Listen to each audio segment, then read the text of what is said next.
children born into cults and left. What was your oh shit moment? My brother and I grew up in a cult family. Not specifically naming anything, but has since disbanded to my knowledge, though some of you all might know which town this happened in. Picture this, a rural town, middle of nowhere with only a handful of people. It was made very clear that outsiders weren't welcome, and we obviously didn't get many guests. The ones that stumbled upon it were lost. The town looked creepy as shit, so they cleared out fast. Contact to the rest of the world was non-existent, and we didn't have access to anything, no news, TV, etc. Here are some of the worst things that are burned into my memory. Live animal sacrifices were common. On special occasions, leaders cut them open and followers were required to eat a piece of the heart. One time, I threw up after the ceremony and was beaten. People got sick frequently, but weren't permitted to see a medical professional outside of the cult, but the doctors in the cult were absolute quacks. Education was handled by leaders, and whoever they appointed. My older brother really liked dragonflies and other insects. Our dad would capture them and force him to pluck the wings off as a sacrifice. It was typical for the members to be having sex with each other, consensual or not. Leaders and their favorites were allowed to rap. My brother and I knew our real parents, but we were taught to treat every adult as a parent. They turned a blind eye to the molestation of children. They would marry us teen/kids off informally to people within the cult. When I say informally, I mean there was no gov/legal work to back it up. We were just told that we would be marrying this person and didn't have a choice. I had a romantic and semi-sexual relationship with a teenage boy in the cult. I was slightly younger than him at the time. I became overly paranoid because it was against our religion to be engaging in same-sex relations. For a long time I thought I was going to die since he disappeared one day with no warning. I still have no idea what happened, if he got out by ditching in the middle of the night like I did, or if he was killed. Edit for clarification. I don't know what happened to my parents, but they are probably dead. I haven't seen my brother since that day. I have no way of contacting him if he's alive, and I don't even know where he'd be. I did enlist in the army, and the recruiter who got me in, the friend previously mentioned, worked his ass off with helping me get legal documentation. I gave him all the personal information I knew. We reached out to hospitals in the state, and eventually a document with my last name and parents popped up. I was fortunate enough to be in a state that only needed a statement that said you were that person in order to get a birth certificate. The recruiter also helped me obtain a student ID so I could get the other documentation I needed, social security card, etc. Note it wasn't an immediate transition from cult to military, though I understand why some of you might have thought that. One of my best friends today was raised into a freaky Afro-Islamic cult. He and his mom left when his dad was sent on a mission to Sudan. As it turned out, he was sent to fight in a civil war on behalf of the local tribe/cult. They never heard from him ever again. They assume he was killed in action. He described his childhood as animal sacrifices, usually goats, every Friday, and he was forced to eat the heart raw and drink the blood, else he would be beaten. The cult owned a house-turned-apartment building in Detroit where he lived, and said that his mother was never permitted to leave the building.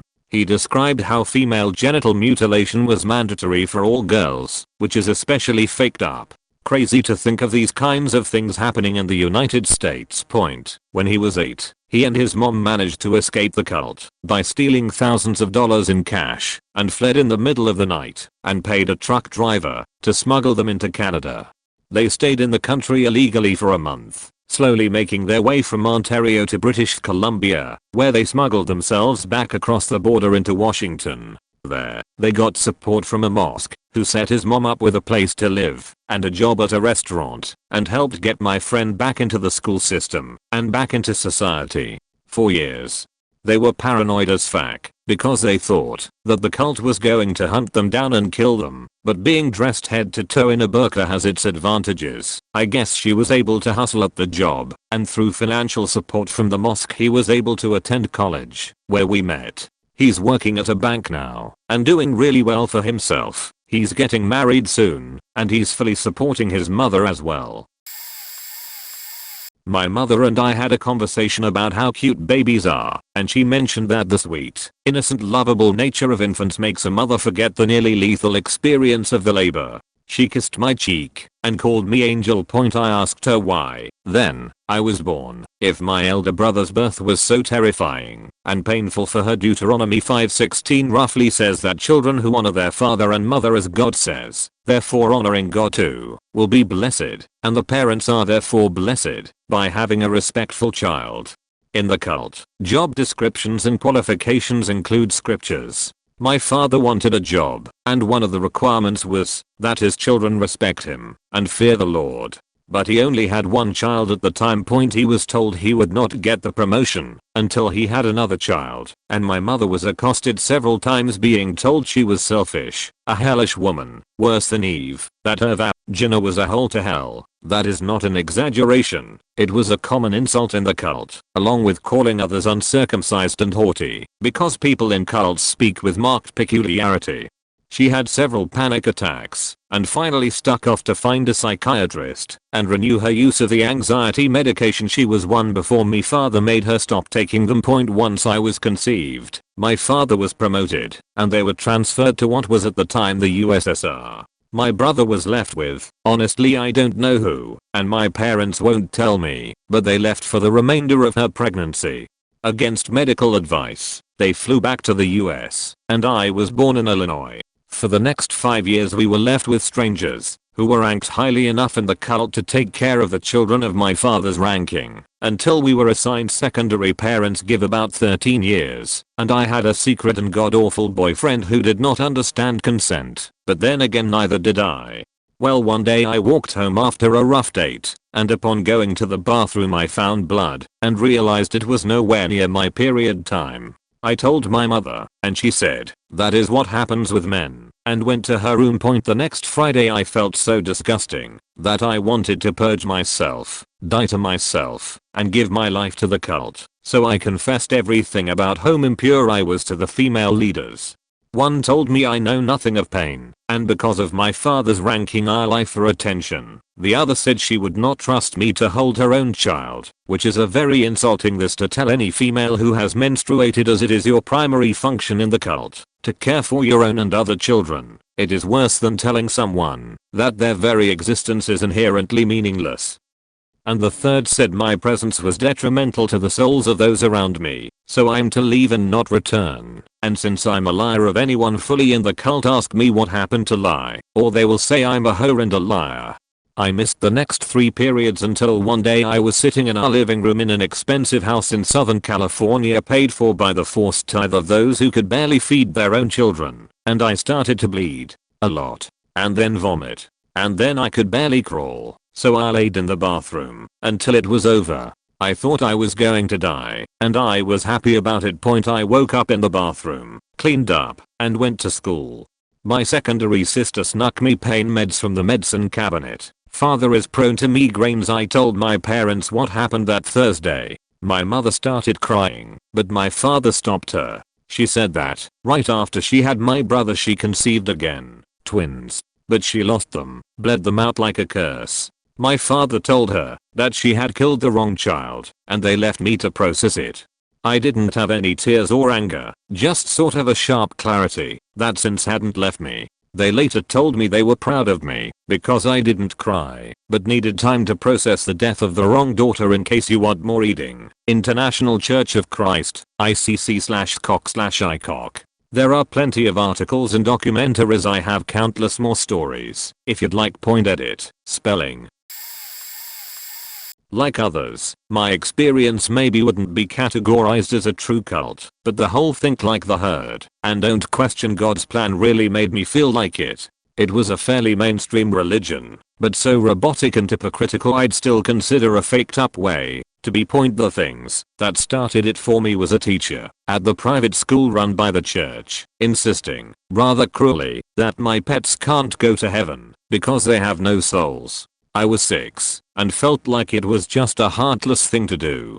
Also, the sexism. This was reflected in the dress code policy, the whole idea that girls carry the responsibility to be wholesome and not tempting in any way. by wearing long skirts, no sleeveless shirts, etc. Also, the teacher saying mean and hurtful things to students, body shaming, before it was ever called that, or thin-built girl for being too skinny, making fun of the poor kids for being less well-kept than the other students, bad-mouthing students publicly, humiliating corporal punishment. I have no idea where the religious messages of Jesus' love fit in there, because I sure didn't hear it much. Only the abuse from the pious staff. Edit. Oh seat, I just remembered. They spouted a lot of soon you'll be required to take the mark of the beast, an implant in your hand or forehead, but you must resist and be willing to die for the church. I only recently found out that the whole mark of the beast thing was based on a totally hypothetical fictional film from the 70s some pastor made, who later said it was a work of fiction, but by then it was already too late and many fundamentalist church groups took it and ran with it.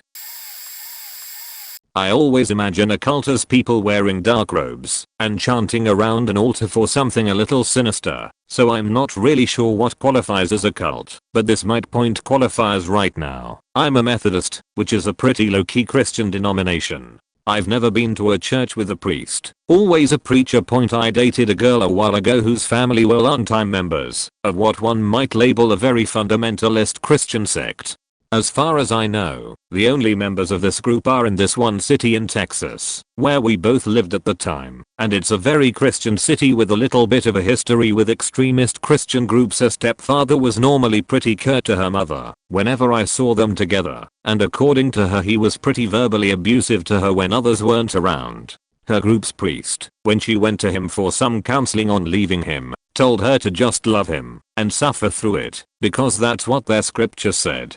Their whole group was pretty heavily in on women, remain subservient to men in all scenarios. Now, for the definitively cult-y things, their scripture was the Bible, but cherry-picked to get rid of some things, and with a few extra books, added that their priest had stuck in, because he'd had visions that told him to do so. The members needed permission from the priest to leave the church, and they had to do a period of counseling with him before even looking into a separation, much less an actual divorce.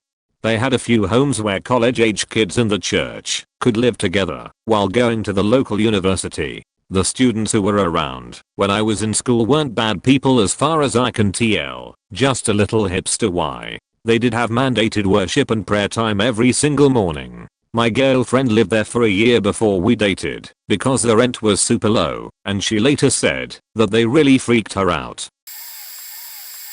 My family broke off from the main LDS church in the 60s or 70s because it wasn't conservative enough for them. I don't know if I'd fully categorize it as a cult, but it was bad. Really bad. Most Mormons I know now and have talked to about it are flabbergasted by it. They cherry-picked rules and ideas from a bunch of various conservative movements, but most of our religious ideology was based around Mormonism. I knew I had to get out when Matthew Shepard got murdered, and my parents considered his killers to be doing the Lord's work. As a very young boy who already knew he was gay, it was a rude awakening that they considered murderers in the right over a gay guy who hadn't done anything wrong. I waited it out until college. Somehow, I managed to convince my parents to let me go to a secular school states away. I came out and was told I needed to quit school and come home for an ex-gay program or be kicked out of the family, and chose the latter. I haven't spoken to any of my family in years outside of an uncle who escaped as well, except once when my sister called to inform me my mother died, then asked for money to help pay for a funeral I wasn't allowed to attend. I told her I wouldn't do it unless me and my fiance could go, and she hung up on me. I do creep on my cousin's Facebook though. She married a guy who is a normal Mormon, apparently, and is now allowed to use the internet. Except for her, every member of my family I've seen in pictures looks miserable. Oh man. Here's my time to shine. I was born into a radical Pentecostal church during the early 80s and 90s, when exorcism was a thing. They would perform these during church and home groups on Sunday nights. It was always interesting to watch, because the people would go all out, talking in a different demon voice, ushers needing to hold them down, and convulsing on the floor. It was Sunday night, and I was at our youth pastor's house for home group. I was 14. After the singing and praise, the youth pastor started his speech. There's someone here who's been backsliding away from God. They've changed and seem to have blah blah blah. I remember thinking, oh, who's it going to be today? And that's when I heard my name called, and, can you please come to the middle? Definitely took me off guard, but like a good sheep I went. Everyone gathered around me, started putting hands on me, and speaking in tongues. Then the youth pastor placed one hand on my back, and the other on my stomach. As it started to kick off, getting louder and louder, that's when the youth pastor started to give me the Heimlich. Basically getting his hand all up under my ribcage. It hurt and only got worse. I was thinking to myself, how the hell am I going to get out of this? So, I faked being slain in the Holy Spirit, and fell to the ground. I stayed still and everyone backed off, and continued praising the Lord. What felt like an eternity, I was grabbed by the arms and they moved me to a different room. I waited a bit longer, and finally got up, and left. I haven't been to church since I'm 39. I didn't grow up in a cult, but I did grow up cult adjacent. My parents were long-term missionaries, meaning they did it all the time, not like 6-month or even 2-year stints, and part of a missionary team. There were 3 other families on their missionary team too. A culty one was normal. I mean, normal for someone who is dedicating their lives, and their children's lives in part, to living in a foreign country to indoctrinate the natives. But, yeah, no, it's all relative. The first time I clearly remember thinking beaches be crazy was when I was in 2nd or 3rd grade. The mom of one of the crazy families was teaching Sunday school. Sunday school that day consisted of the mom, me, my sister, and maybe another boy. She was lecturing us about secular music versus godly music. Except it wasn't about the lyrics, it was about the actual music. Not, like, rock music or drums are bad. Nope, that I would have been like, well, that's disappointing but okay. Instead, she was going on and on about how songs that didn't definitively end, I guess songs that faded out, would get stuck on your head, and you'd repeat them over and over without meaning. Which was bad because chanting, I think, chanting was of the devil, and spells used chanting, and the devil would control your mind that way.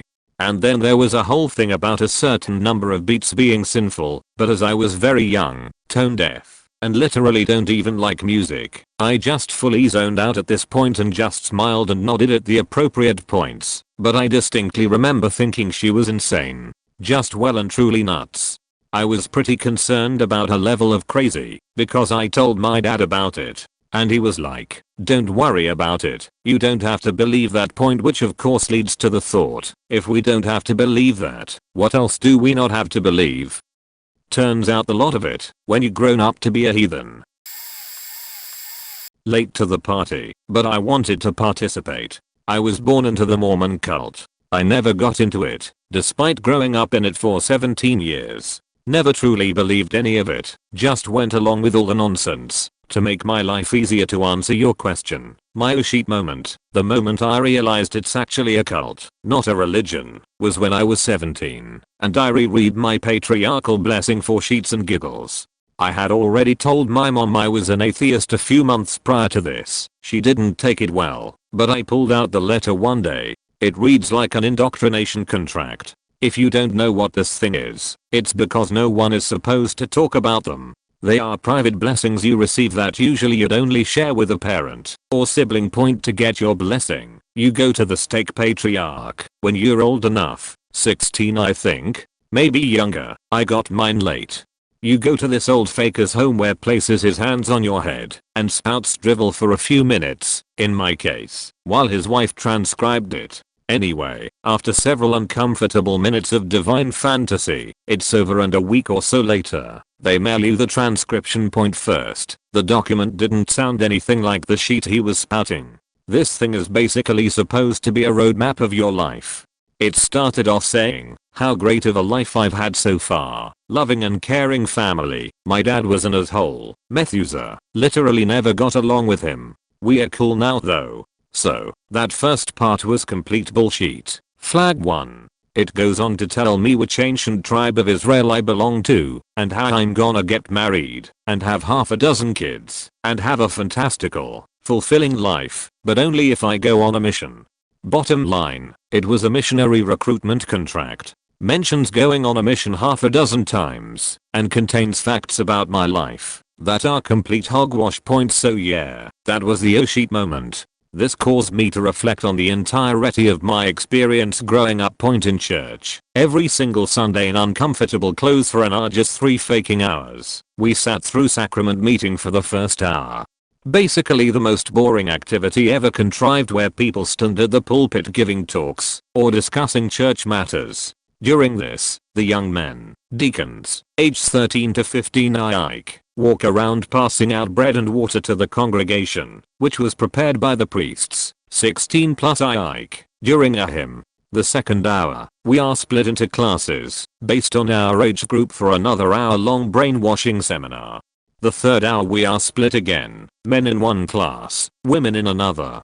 To add to this, in high school, we had to attend seminary, which was an elective, which we did not get elective credits for, so I had to take an extra class every year to graduate. So every single day, we got an hour of Jesus pumped into us on top of church. Shouldn't be legal, imo. The icing on the indoctrination cake was something called the Pioneer Trek, which occurs every 4 years.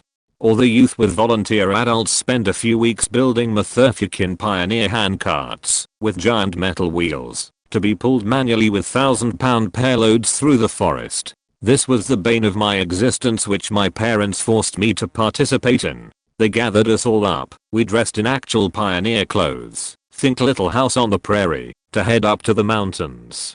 For several days, we were put into families assigned to a cart with all of our shit. No electronics allowed. We had to push and pull these cars, often off actual trails, through the woods for miles and miles. This took several days. At one point, we had to climb like a 50-degree incline up what I'd consider to be a cliff. We tied the obscenely heavy cart with ropes and pushed/pulled each cart up the hill.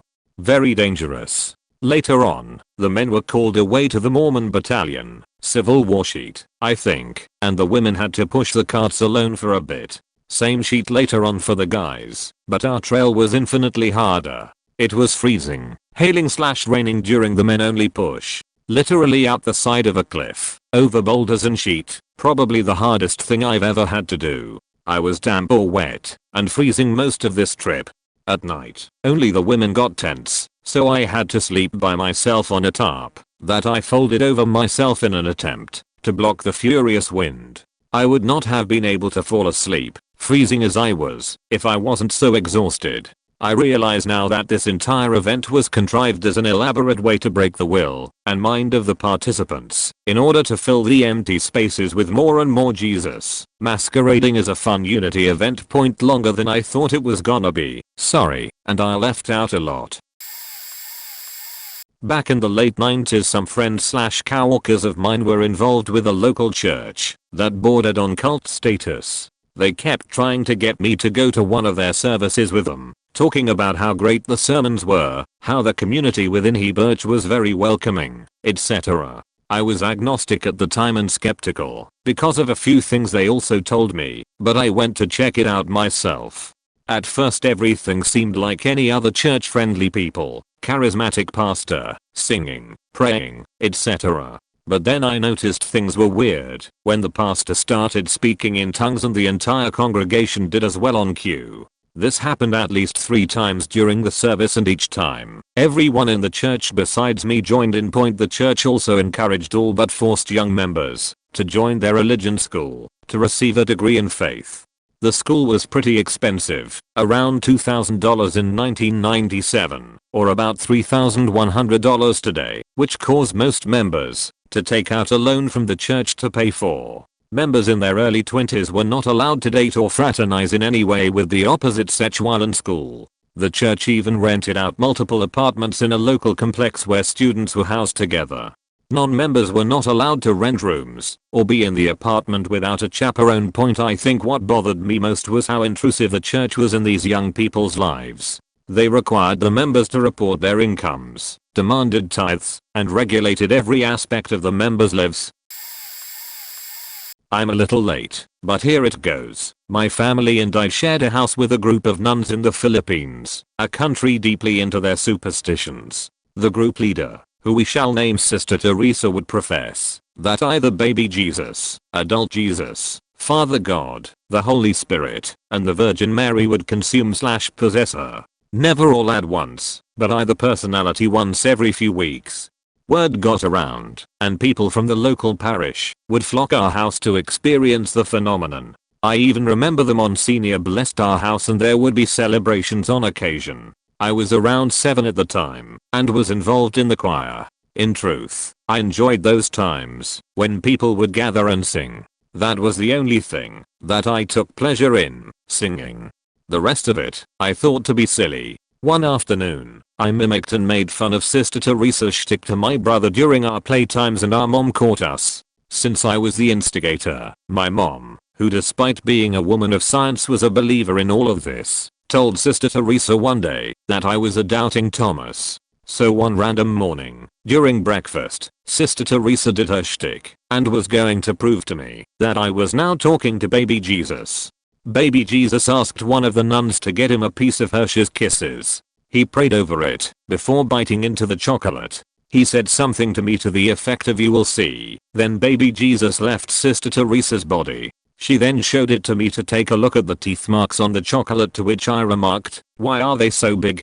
They all glared at me like I was Damien or something, but a year or so later, fewer and fewer people stopped coming. Sister Teresa frequented her province more and more until she completely moved out, although some of the nuns still lived with us. After going to church one Sunday, I asked my mom about her, and she looked at me almost embarrassingly and said she had a nervous breakdown. There was no single point I remember when I was very young asking my mom how we knew this religion was the right one and her telling me it was because it was the only one with a history of real miracles. Of course that history was only documented in the Bible, a logical fallacy I recognized on some level even then, but couldn't express. There was a weird moment when a lady in the church berated me for having a book with sorceress in the title and tried to convince me to throw it away. That whole thing left a discomfort I also wouldn't fully understand until I was older. It was high school that did it, and though learning about evolution and seeing how much sense it made prompted me to do some further research. Learning that there were active civilizations in the past when our doctrine claimed they would have been destroyed by the flood, and any questions I raised about that got hand waved by dating inaccuracies.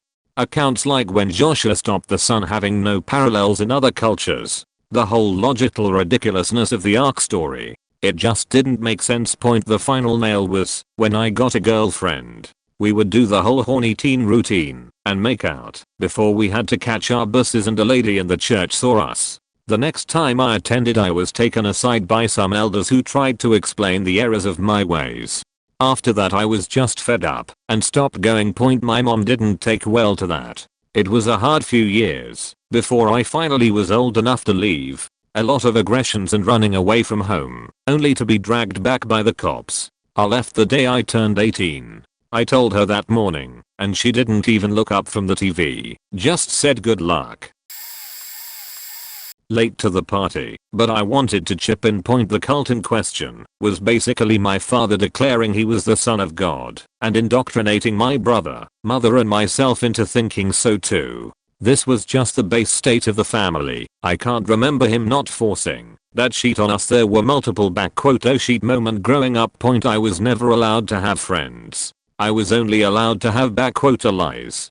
My father would punish me every time I used the word friend. These people were only allowed to be called "acquaintances." He would beat me because I was one of those people who didn't understand anything other than violence. Read, a child, and would send my mother afterwards to sort me out and get me to go and apologize for making him so angry. This was fine in his God's eyes.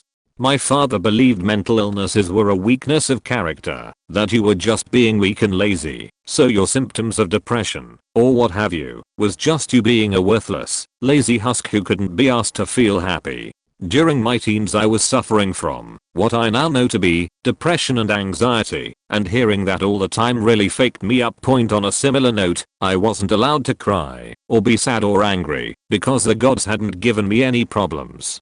It was me just being ungrateful. Point being mocked ruthlessly at school for parroting my father's beliefs about science and evolution. It's all bullshit, don't you know? Whenever I was crushing on someone, my mother would tell me that the gods would bring us together, but only if I learned to be domesticated, read, slave, to serve my potential partner every single time I was hurt.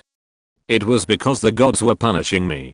Once when I was about 8 or 9, he, accidentally, if you believe it, ran me over with my aunt's car. It was divine punishment for being snappy at him and being indecisive. He laughed at me and told me I was stupid for having hobbies and finding psychology interesting, stating that psychology is bullshit and anyone who thinks it isn't is a faking moron. The last and final straw was when my sister-in-law asked my father to leave off holding her newborn son for about 30 minutes because he'd just had a cigarette and she was worried about the fumes. He carried on as normal, but after my brother and his family had left, my father sent him a nasty email stating that his partner was toxic, that he'd had enough of her "beachiness and constant disrespect." He stated she was a "codependent personality" and was bringing my brother down. He ended the email with a link to a page about "how to terminate a relationship with a codependent person." My brother called me up and explained to me what had happened and that he was going to cut ties. I followed suit a month later, having finally built up the courage. Since then, my father has been going around telling my friends' parents that he was told by God that my brother and I had always been "rotten" and he's glad to be rid of us. I'm doing much better now. It's been about 2 years since I've spoken to them. I've been seeing a therapist and trying to undo all the damage he caused over the years. I'm in a much better place now. I just had my oh shit moment a few months ago. I've been an atheist / don't really care for my entire adult life, but I was raised in an ashram. My parents were incredibly involved in the ashram and completely looked up to the guru. My father passed away a few years ago, but my mother is still just as involved, donating money, doing the practices now at 72 as she was when she joined at 28. Even though I stepped away from the ashram, I always thought they were fine and made my mother happy, so to each their own. Then, a few months ago, my mother tells me she needs to get something off her chest. Apparently, the right-hand man of the guru rapped her, and that's my real father. She says she never told anyone because she wanted a baby so badly that the guru made this happen just so she could have a baby, since the man that raised me couldn't get her pregnant. It was both infuriating and incredibly heartbreaking to hear her put so much faith into her beliefs in this manner, to realize that she was so brainwashed, to not only not ask for help at the time, but to see this as some sort of gift. After she told me this, I reached out to a swami that used to be a big part of the ashram. I honestly don't know what I was expecting, but the man that raised me is dead, and my apparent real father / mother's rapist is also dead, and my mother refused to talk to me about it anymore because I was so upset. The swami basically mirrored what my mother said. If that's what happened, it was for the best. The guru is all knowing, blah blah blah. People need to be held responsible for their actions. You can't explain away a rap in this manner. I understand that it was a different time, and there could have been other things keeping my mom from speaking up, but her main reason for why she didn't was because she truly believed that on a spiritual level the guru wouldn't allow something to happen within the ashram that wasn't supposed to. I don't even know what to do with this information, but mostly I feel incredibly sad for my mom. Was living with a girl in a flat share for a while. We took in her good friend, a Turkish girl who left home because of her tyrant father. It escalated when he slapped her one day for being a rebel. Well, not a rebel in the traditional sense. She was exceptionally good in school and very clever, polite, and pretty. Everything started going downhill in her family when she told her parents that she doesn't believe in their faith. She never wore a headscarf, so the family must have been little more progressive and rejects the conservative culture in general. She told them she wants to have a career, travel the world, etc. The dad obviously had other plans that included an arranged marriage. Once she lived with us, the harassment started. Angry messages on our answering machine, plants broken, car door keyed, and visits and encounters with the larger family that included an angry younger brother that threatened us repeatedly with physical violence. We had no evidence for the broken stuff, but one day, when the family was frantically knocking on our door demanding to take her home, we recorded it and called the police. The father told the police we kidnapped her to pimp her out, but the police got a pretty good understanding what was going on. They had a serious word with the family. We never pursued further action, such as pressing charges, as it was already a stressful situation for the girl. Luckily the harassment stopped, and her mom even came to apologize with clothes and food. Last thing I know, she moved to her aunt's place, who was a modern woman teaching at an university, and who got estranged from the family as well. I really hope she could follow her dreams and leave crazy family behind her.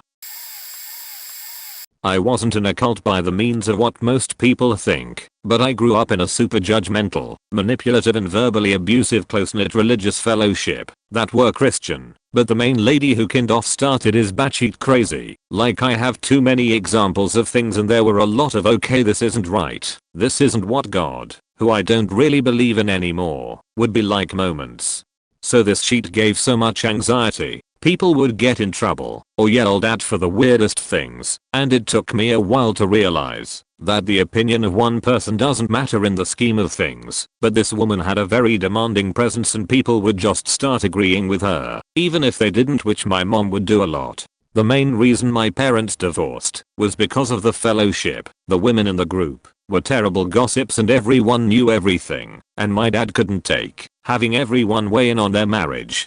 I never dressed provocative as a teen, not that it warrants any harassment, but I was called a hoe so much, and was yelled at for wearing too much mascara, because she thought I was wearing mascara to lure guys to like me. Like what? I was called a beach, stupid, you name it. But of course there were certain people who thought their children were perfect. I think the one example that makes me the most upset is this. For some background, my brother is 2 years older than me, and we've always been pretty close, especially when we were older. The place we had Bible study at was at a friend's motel they owned, so we would help out by cleaning their pool, and we would still have to do it before Sunday school. One morning I was running late, and I told my brother to go ahead and go and start cleaning, cause I had to shower and I would catch with him later to help finish. My brother and I were both late, and didn't get the pool cleaned in time. So we got yelled at, and this one girl starts telling me all about mine and my brother's relationship and says I take advantage of him, which I didn't, and all I could think was, you have no idea how our relationship really is. It made me mad cause my brother is really timid and didn't defend me, and he's still wrapped up in the fellowship, and so is my mom.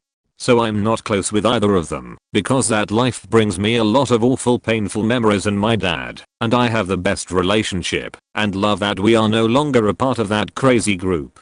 Oh, also I was still living at my mom's house, and when my mom found out about me having sex, I was 20 years old, she called me a hoe and basically kicked me out of the house. Also they were super against cuss words, but if someone was being yelled at it was righteous anger, like they would say fuck or shit, or whatever 4-letter word, but it was okay for them to use, I guess. Edit. Also when my dad was first separated from my mom, he stayed at the motel for a bit, and they asked him to do some chores to help out, which would have been okay I guess, but he was working 3 jobs at the time. Getting home from Domino's and going to sleep at 4 AM and then being woken up to do some task. He hated it and got his own apartment. I don't know if people agree that Mormonism is a cult, but look into it and you might change your views. Anyway, I first got super weirded out when my parents quit attending church due to marriage problems, and I started to go with a neighbor. No big deal. Except one day, instead of taking me to the car, she carts me off to the bishop's office for an interview I hadn't been warned about, and neither had my parents. I was asked if I kept chaste, and when I wasn't sure what that meant, I was 11. He asked me if I masturbated or let other people touch me, cause it was a sin if we did that sort of thing. I'd been assaulted when I was 7 by some creep, and I thought the bishop knew about it and that's why he was asking, but I hated to talk about it, so I said I was chaste, and whatever. My face was on fire, I was so embarrassed, an 11-year-old little girl being asked that shit by an old man, alone in an office with him. I was kinda panicked too about it all. After the whole thing, when I was 7, I didn't like being around men I don't know. This was the first time in my year of living there that I'd met this bishop. So he finally accepted my answers and then let me go out to find my neighbor, and I spent the night crying and apologizing to God for lying, cause I was so scared about not being with my family in heaven due to my lying. Anyway, I quit liking church as much after that, but I went until I was 13. My parents split, and one thing about Mormons is they love gossip, so there was a lot of crap said about my parents to me, and I was just like, no point. Also, baptisms for the dead. Weird as fact to me. Their temple rituals. Weird. Bishops interviewing kids alone without parents' permission and asking me if I touch myself. Not cool. My neighbor was a JW. She left at 20 when her husband struck her. Divorce was an automatic excommunication. She went to her parents' house, told them she loved them, but he would kill her if she stayed. Her parents gave her the money to leave the state, and she was gone by morning. Thankfully she was allowed some education, and her job sector is always hiring. She said she was tipped off that it wasn't right when she heard all her classmates talking about birthday parties. She had her first birthday party on her 25th birthday. My husband wasn't raised in a cult, but his church started turning culty in his late teens. He was a youth group leader, went to church every week, did all the extracurricular stuff. Whenever someone was in need they'd do extra collections and food runs. Then the minister passed away, and his son took up leadership, started following a mega church.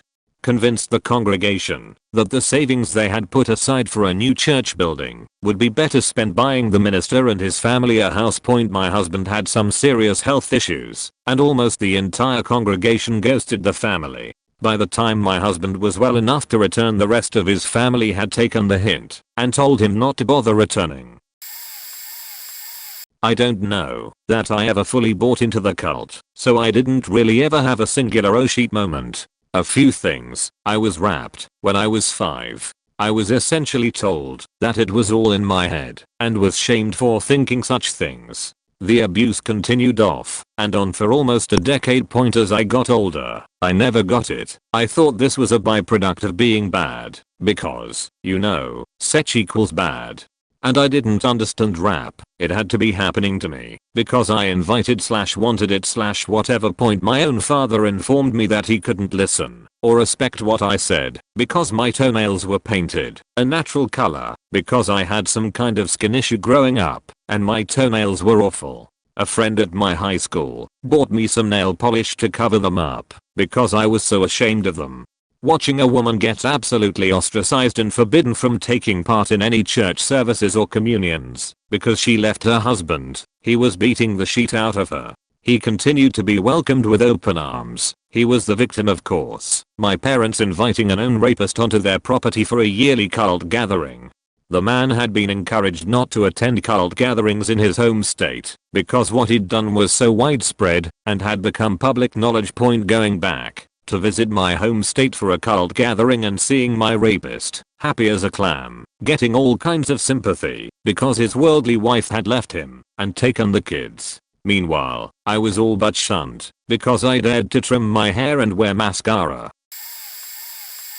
I grew up in the International Church of Christ. They tend to love bomb new visitors and suck people into private Bible studies. After gaining your trust and making you feel like they know the truth, they slowly wear you down with questions until you tell them all of your sins. I didn't realize how strange this sounded, nor did I notice how controlling the church was on members until I moved for college and wanted to date outside of the cult. I decided to leave since we weren't supposed to date non-members, and because I was far away from the larger congregation I was able to get out of it easier. Others, including a family member, weren't so lucky. About a year or two after leaving, by this time an atheist, I started searching my dad's cult up online. Well, they were investigated several times in the 90s, showing up on several major networks, and watching the undercover journalist and the interviews with members and former members. I realized how crazy they were and how, despite their claims, nothing had changed in over 15 years. Very happy now though, and although it made things difficult as an adolescent, considering how involved I was, I'm at least glad I've learned from the experience and truthfully believe I'm a stronger person for it. Feel free to ask questions and I can elaborate a bunch. I could probably write a book on my experience but will need to remain somewhat vague in certain details. So given all the great stories here, here's a halfway decent list of ways you know that a religious group is not a cult and will not fuck up your life. 1. They encourage rather than demonize education. If being educated, learning facts, and understanding science and history are things they encourage, you're on the right track. 2. They encourage, rather than discourage, being part of your family and larger community. Any faith group will want you to hang out with them and do cool stuff and boring stuff like business meetings and liturgy meetings. But if they also encourage you to try to have healthy relationships with family, friends, and the rest of the world, especially community service that is not preaching or saving people, that's a good sign. 3. They are not 100% sure they're right. Look, I get it. Believing that your religion has all the answers is comforting, but the more they are sure of themselves, and the more concrete that stuff is, the greater the possibility they are totally bullshit. For example, if they are totally sure the world will end next Thursday, they're probably bullshit. And, of course, you'll know that when the world doesn't end. If it does, boy will I feel foolish. If you are around people who often say, well, obviously we don't know for sure, but here's what we think, then you're doing okay for such. Let me just say that very few faiths are about such, and if the leaders of your group are having a whole lot of such with the people in your group, that's probably not okay. Now I don't want to imply that any such is a red flag. A religious group is basically a collection of adults who hang out together and have stuff in common. Some of them will bone, but that should be the exception, not the rule. And consent is super important here. If you feel like you would not be allowed to say no, that's not okay. 5. Hate. Let's be clear. Any group that preaches racism, homophobia, sexism, etc. is problematic and that's a huge red flag. If they try to control the lives of those people, especially people that are not part of their faith group, that's a huge problem. Now that doesn't make a group a cult, but it does make them assholes, and as long as we are making a list.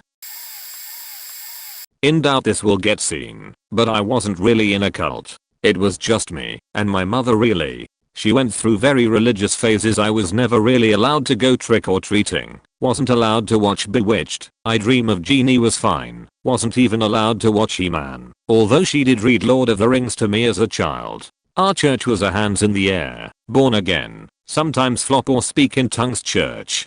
Funny story there actually. I once went to a boys retreat, I think I may have been 10, and a firebrand preacher got everyone so wound up about how speaking in tongues was the only way to be saved.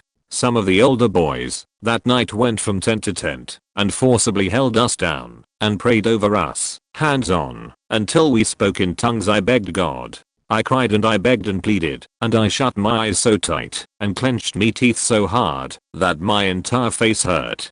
My hands hurt from making fists. There were so many other hands on me, praying aloud. I was so scared and ashamed that I just faked it, and they were happy. I was ashamed still though, ashamed that God didn't give me that ability even though I begged. They were misguided and trying to do right by me. I don't blame them, but I never really told anyone until I was much older.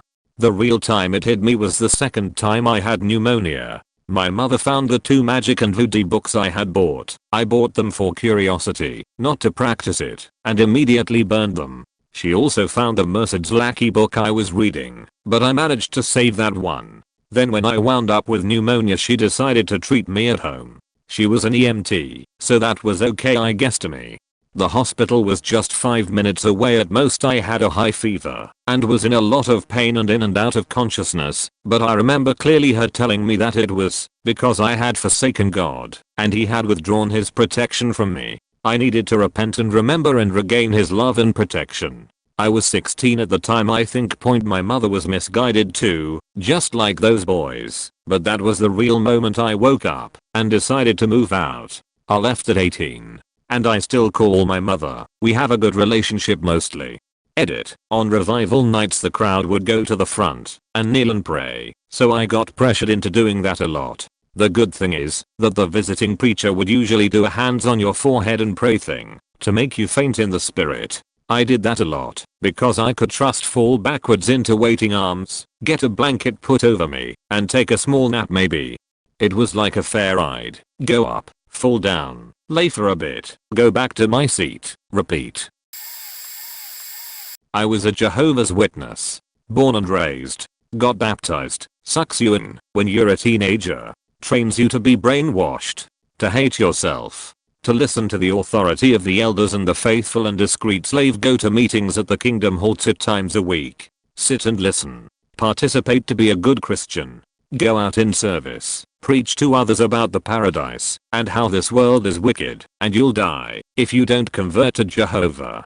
I did this, but with little effort. It never really felt right. There was so much I could not do. Stifled and suppressed. So this coffee shop opens up right around my neighborhood and I went in and became good friends with the owner, who gently talked to me about how the religion is basically faked up. The J-dubs are not supposed to look at anything on the internet that talks negatively about the organization, cult. That would be called apostasy, and all that info online is Satan's work.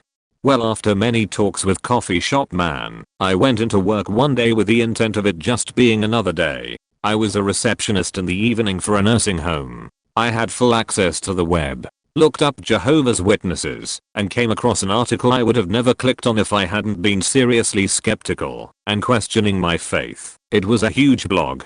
This man named Daniel Jenser had written all about the apostasy and his reasons for leaving. This cult is your life. It's not easy finding out you've been living in all these lies and hypocrisy. I was like, oh shit. I printed out the article to its entirety and treasured it. Read the whole thing that night. It all clicked. The cult is so cynical and backwards. I almost couldn't believe it. But it became all too real to me. I couldn't stay any longer. Once you see the truth, it's almost impossible to stay involved. So I was kicked out of home 3 days after they grew suspicious. Which was alright with me. I was free. And they are miserable. It's sad. I'm lucky. If you read this, I apologize for the length. This kind of question has always bothered me because I have an extremely hard time viewing my upbringing through that lens. I grew up in what I can only explain as an extreme version of a Pentecostal church. Outside of school, my brothers and I rarely had contact with people outside of the church. Women weren't allowed to cut their hair, wear pants, or even wear skirts that showed their calves. We had abstinence hammered into our minds to the point where it became difficult for me to even be with a girl by myself, because one thing might lead to another. I have a very vivid memory of when I was young and had a wet dream. Up until that point in my life, I hadn't even masturbated, which was a difficult task for a kid going through puberty. When I woke up and realized what had happened, I cried. I felt so much guilt from something that was totally out of my control that I had anxiety for weeks afterwards. When I finally mustered up the courage to talk to my dad about what had been bothering me, he told me that we all sin, even on accident. I spent the next month repenting for what I had done. The rapture/second coming of Christ was always impending, and there was no escaping it. I kept a journal when I was younger, and there are multiple entries where I begged God to let me just experience high school. I grew up thinking that there was no way I would get to live a complete life on this earth. Spare the rod, spoil the child wasn't a quote for us, it was our reality. I remember the first time I told my soon-to-be fiancé about a time when my mom really lost it on my brothers and I. I honestly thought it was kind of a funny story until I saw how she was reacting to it. My friends and I showed off bruises from beatings like they were battle scars. We were honestly proud of them. Where my church really starts to look like a cult is how much it encroached into our personal and social lives. We attended regular services 4 times a week and had a prayer meeting at midnight on Saturday night, which could routinely last for hours. My parents would regularly bring us to this prayer meeting when we were even small children. We would have what we called conventions. Conventions were weeks during the year when people from other churches in our organization would come to the main church to listen to our pastor preach. Conventions were 5 days long and could last up to 12 hours a day. There really wasn't a time limit, as long as the Spirit was leading the pastor to continue. We even had to discuss potential relationships with pastors in order to get God's approval. There are a lot of things I could point to, but what got me out was when I took a long look at how the pastor was treated and how my brother was treated in that community. Our pastor lived in a mansion. This was explained away by the fact that her husband, who, incidentally, never attended church, was wealthy. Despite the wealth, people from the church were at her constant beck and call to do the yard work and maintain the house. People weren't paid for their work. The most compensation people received was the occasional opportunity to sit and speak with the pastor. By the reactions of the people who got the privilege to speak with the pastor, you would have thought they had been paid in gold. Our pastor's word was law. She had written over 50 books on varying biblical topics and people treated them like they were extensions of the Bible. We even had a Bible quiz curriculum built on what she wrote, and we spent days memorizing as much of it as we could. My brother was the nail in the coffin for me. Growing up, I really looked up to him. He's insanely intelligent and was extremely social. As an average introvert, there was a lot about my brother that I even envied. There was one big problem with my brother. He has the misfortune of being gay. He would never admit it to anyone, but I've spent my whole life watching him struggle with something he has been taught and believes is wrong. I firmly believe that the constant anxiety directly contributed to his development of schizophrenia and bipolar disorder. When he first started having mental health issues, medications were always coupled with scripture and prayer. When he started hearing voices, he would spend days praying because everything he had been taught told him that he was battling real demons. He's now in his 30s and still lives in a toxic situation with my parents. All I can say is that I wish I had pursued my skepticism earlier. I've been out for a while now and do what I can to help my family, but it's hard. It's difficult shaking 16 years of indoctrination. As far away as I'm from it, I'm still discovering ways it's impacted my perception of the world every day. I was not born into, but raised in the mainstream Mormon church, which I consider to be a cult, because of the high control tactics. See also Steve Hassan's work on cults. So when I was about 15, I was sexually abused by my 30-year-old stepbrother for an entire summer. When that news became public within the family, really long story short, the local church leaders saw fit to punish me for being a filthy hoe. Not sure. There was a bit of public shunning where I wasn't allowed to participate in certain things, and although nobody came out and painted a big scarlet letter A on my chest, everyone knows the reason why someone isn't allowed to do those certain things, so it was no secret. I was supposed to be on probation for 6 months, and when that term ended, I went to the bishop to ask how I would be reinstated. And that motherfucker said this: well, Dogzillus_mom, I think you still have some repenting to do. You haven't forgiven yourself yet. I just stared at him, wondering what the fuck did I do that I'm supposed to forgive myself for. Blink blink. Then I said, for what? And then he stared at me and just walked away. In that moment, I knew that everything I had been taught in that church was complete bullshit and all the promises were utter lies. If you live right, you're rewarded. If you sin, you're punished. I had done everything I was supposed to do and continued to even under punishment, yet I was still punished for something I had no control over whatsoever. It was another 3 to 4 months before he remembered to reinstate me, by which time I was literally just going through the motions, phoning it in. I knew I'd quit when I turned 18, but in the meantime, I still had to live with my parents, so I played along. Fast forward about 15 years or so when that poor girl Elizabeth Smart was kidnapped. Now my heart goes out to her, and she is a very strong woman, and I admire her for getting back to her life and recovering and dealing with the trauma. And she needed the church to help her do that. Good on her for all that. When she was found, and it became clear what had happened to her, I wondered to myself if her bishop was going to punish her too, because these bishops are supposed to pray about how to handle these situations and receive revelation from God about what's up. So my bishop's decision was supposed to have been divinely inspired, and I sat there on my couch, and listened to her bishop say, right on CNN in front of God and everybody, that Elizabeth was still pure in the eyes of God. So now God is really inconsistent about how rap victims are to be handled. Some of us are to blame for our own raps and some of us are still pure in the eyes of God.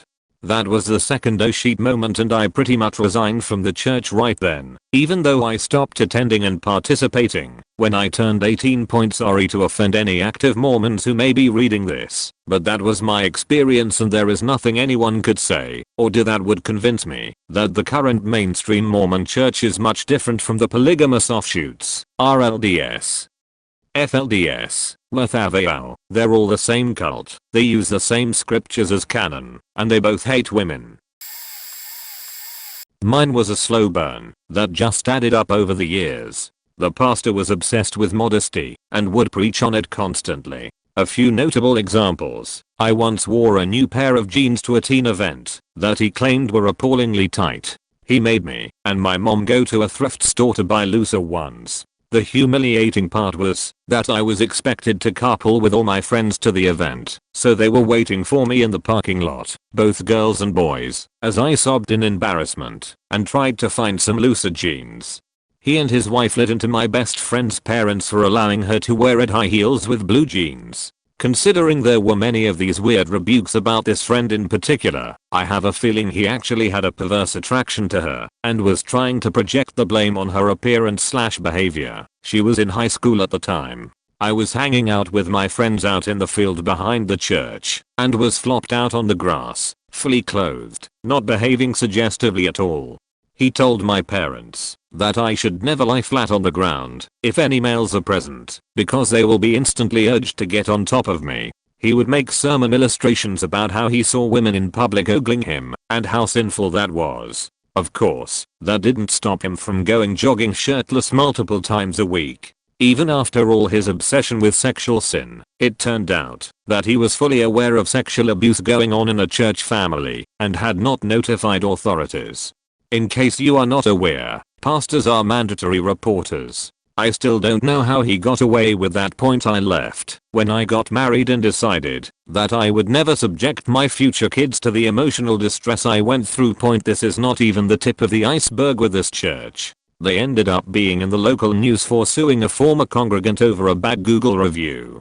After I left, they tried to claim I had joined a prostitution ring. I have so many weird stories. Sometimes I can't believe I didn't see through the crap long before I did. Thankfully, I'm long out of there and seeing life much more clearly. And here's something that I wish I had known before that might help anyone reading this who is in some kind of cult. Leaving a cult does not mean you have to abandon your faith. My relationship with God has flourished now that the Bible is my guide and isn't just being used by a narcissist to control me. Not a cult, but more of a really strict religious upbringing. Also not really a very specific moment, just tons of moments in general. Back in the time, Pokemon cards were collected by pretty much everyone. The Christian school and the church weren't too sure what to do about it yet. At some point they decided that many of the Pokemon cards represented demons and the devil. Long story short, I had to throw away my entire collection, which was considerable at the time. Not being allowed to have TV or open internet. All it was a gateway to worldly things that will corrupt us. Best part is, quite a few families did have TVs, they just hid it in the attic or a closet. On Sunday, I wasn't allowed to leave the backyard. Our backyard looked over a sort of large square. My 3 best friends were not Christian. We were very much into soccer at the time. All I remember is me watching through the bars of our backyard fence and see how my friends were playing soccer. I was never allowed to join. The incredible emphasis on going to hell if you sin. Not wearing the correct clothing? That's a sin. Do you want to go to hell? Thinking the wrong things? Sin. Pretty much everything that wasn't praying or reading a Bible felt like a sin. I hated going to church. It was 90 minutes, usually 105 even, of sitting, not moving and listening to the most boring story ever. Going through all the motions and all that. Singing monotone and slow. For me, as a very energetic and sporty kid, this was pure agony. I was forced to go to church 2 times every Sunday and Sunday school for another 60 minutes. Try explaining to any of them that the Bible has mistakes in it. There are small number discrepancies that are very easy to prove. Person A in the Bible says 3.000 chariots and person B, talking about the exact same event, says 13.000 chariots. That is a discrepancy, right? Well, they believe the Bible has been written by God himself, so it is impossible to contain a mistake. It is 100% correct. They will find a way to correct such a discrepancy. I tried it once on a birthday. I should note I still believe in the Bible, but changed my views drastically. But I'm not a fool and I understand there are mistakes and I understand evolution. Well, I tried discussing this. I came up with an example of mistake. He said he didn't believe me, so I told him I'd show him. I googled some website, showed him the example, told him to grab a Bible and check. Well, he responded with, "You are just looking something up on Google, that doesn't count." Also got pretty much ridiculed after that point. There is a lot more, but these sort of really stand out to me. I should also add that despite this, I love my parents very much, and they raised me incredibly well. Besides the whole Christianity, they were amazing parents. I also do appreciate the norms and values they, and even the church, have taught me. They went a little overboard, but they were good people.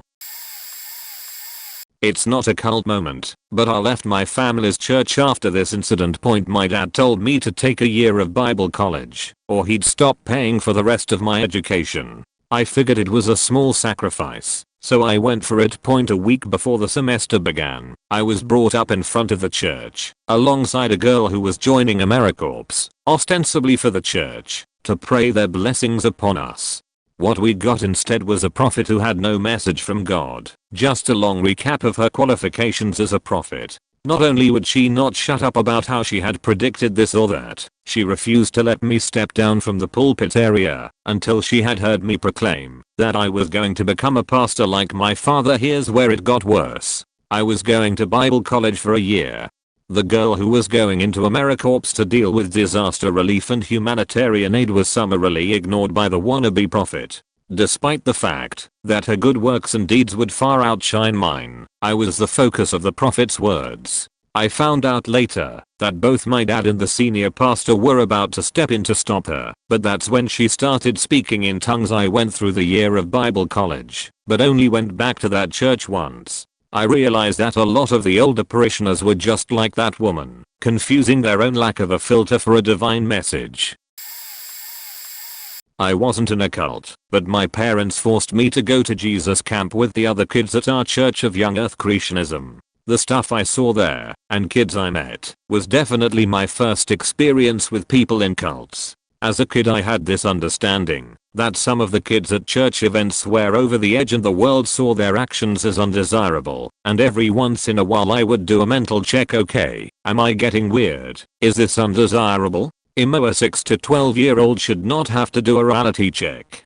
I remember this one time at Jesus camp. The indoctrination propaganda was rolling hard that day. It was like 10 hours of synagogue in the morning to prep our little minds for a night of creepy events. Lots of God loves you, and you should love him. This is how raise your hands up and speak with him stuff. So I'm disconnected at this point. I'm people watching, kids breaking down and crying over love for God, camp counselors driving it home that Jesus was killed brutally for us. I was expecting Kool-Aid to be passed out at any time. Then they lead us into a dark forest where a very dark and bloody crucifixion reenactment was put on for us. I remember thinking, this sucks. Everyone is in a state of trance. This is weird. Why would you kill a man like this? If I were there I would have stopped it. At that point the tension was so thick in the air I felt I had to cut it with a knife. I blurted out during the reenactment and was removed. I never asked for this. I never had anything to do with this man's death. You can't blame me for my ancestors taking slaves, so why would this affect me? My OC moment was that these kids opened themselves up to a belief. A few kind people said some soft words, then showed them a human sacrifice to get the emotions flowing, and bam, they were indoctrinated for a lifetime. That's all it took. On mobile, so formatting could be weird. Sorry this is long, but I left a fanatical religious sect 5 years ago, and I'm still dealing with the trauma. I was brought up in the Hardline Church of Christ, a religious sect which, by other Christian denominations and previous members, is often considered a spiritually abusive church cult-like tendencies within their more fundamentalist churches. A couple of important things to note. This is not the International COSI, which is a particularly dangerous pseudo-Christian cult. Also, some churches of Christ are really great and aren't cult-like at all. There are several different kinds of these churches, and the one I refer to in the post is generally called Hardline COSI, the most fundamentalist of them all. In a nutshell, the beliefs you need to know in the Hardline COSI sect for this post. Strictly literal interpretation of the Bible. Sexist. Very sexist. Women are seen as subordinate to men in essentially every way, cannot hold any leadership position, and cannot speak or pray in worship services. Except for sexual immorality, they don't recognize divorce for any reason, including domestic abuse. Musical instruments are strictly forbidden. Many hardline COSIs do not even have classrooms, parking lots, kitchens or offices. The one I grew up in did have a kitchen, a few classrooms, and a parking lot, but their beliefs were definitely hardline. Worst of all, they do not believe that anyone else except for the churches of Christ are going to heaven. This is for several reasons I won't go into detail for unless you'd like, but they literally call themselves the one true church and the Lord's church. Everything else is false doctrine of man or a man-made denomination. Each congregation is autonomous, led by male elders and deacons whose leadership is often taken way too far, to the point of cultish rulership. Do not celebrate the religious aspect of any liturgical holiday, including Easter and Christmas. I'm a woman and a violinist by profession, so obviously life was hell for me in this church. My sheet moments are as follows. They just added up until I couldn't take it anymore. Was hushed by a man in a Bible class as you would shush a toddler, just for asking a question. Was at a ladies' day and a man entered the building who apparently didn't get the memo. We had to stop what we were doing until he left, so we wouldn't usurp authority. When I was around 12, had to leave my violin in a hot car during church services because the elder leadership didn't want Pastor B to see me even bringing my violin into church, which, to them, in their own words that day, would have been the appearance of evil. Asked to play a COSI wedding gig at another church, but instruments weren't allowed on the church grounds. They said they would set us up in a tent across from the property and funnel the sound into the church through speakers. I declined the gig. Watched a poor girl get baptized 3 times in freezing water because her knee kept coming up, which she later said was a reaction to the cold water. Her preacher kept yelling again, "We don't take chances with God," until her entire body went under. She cried afterwards. When I left the COSI, I lost literally all of my childhood friends. It was then I truly knew that they were trouble. Thankfully my family left with me, so I didn't lose them, but I had to start my social and spiritual life basically all over at age 18. A wonderful newly married couple were publicly disfellowshipped by the elders in humiliating fashion because it was discovered that the husband had previously been married. Emotion, which they considered to include raising hands or kneeling to pray in church, was forbidden and touted as disobedience to God. I have many more, but those are the worst. Point: I'm a worship leader and musician in the Methodist Church now. For a false doctrine of man, lol, they're pretty amazing. The trauma is real, but my spiritual life is getting better and better, and I'm finally where I can use my talents in wonderful ways, y'all. Fundamentalism is real, and it's scary. I wish it wasn't so overlooked. It's one of the most backwards, sexist, dangerous ideologies of today. They've placed a horrible name on all Christians. Just know not all Christians are like this. Edit always typus.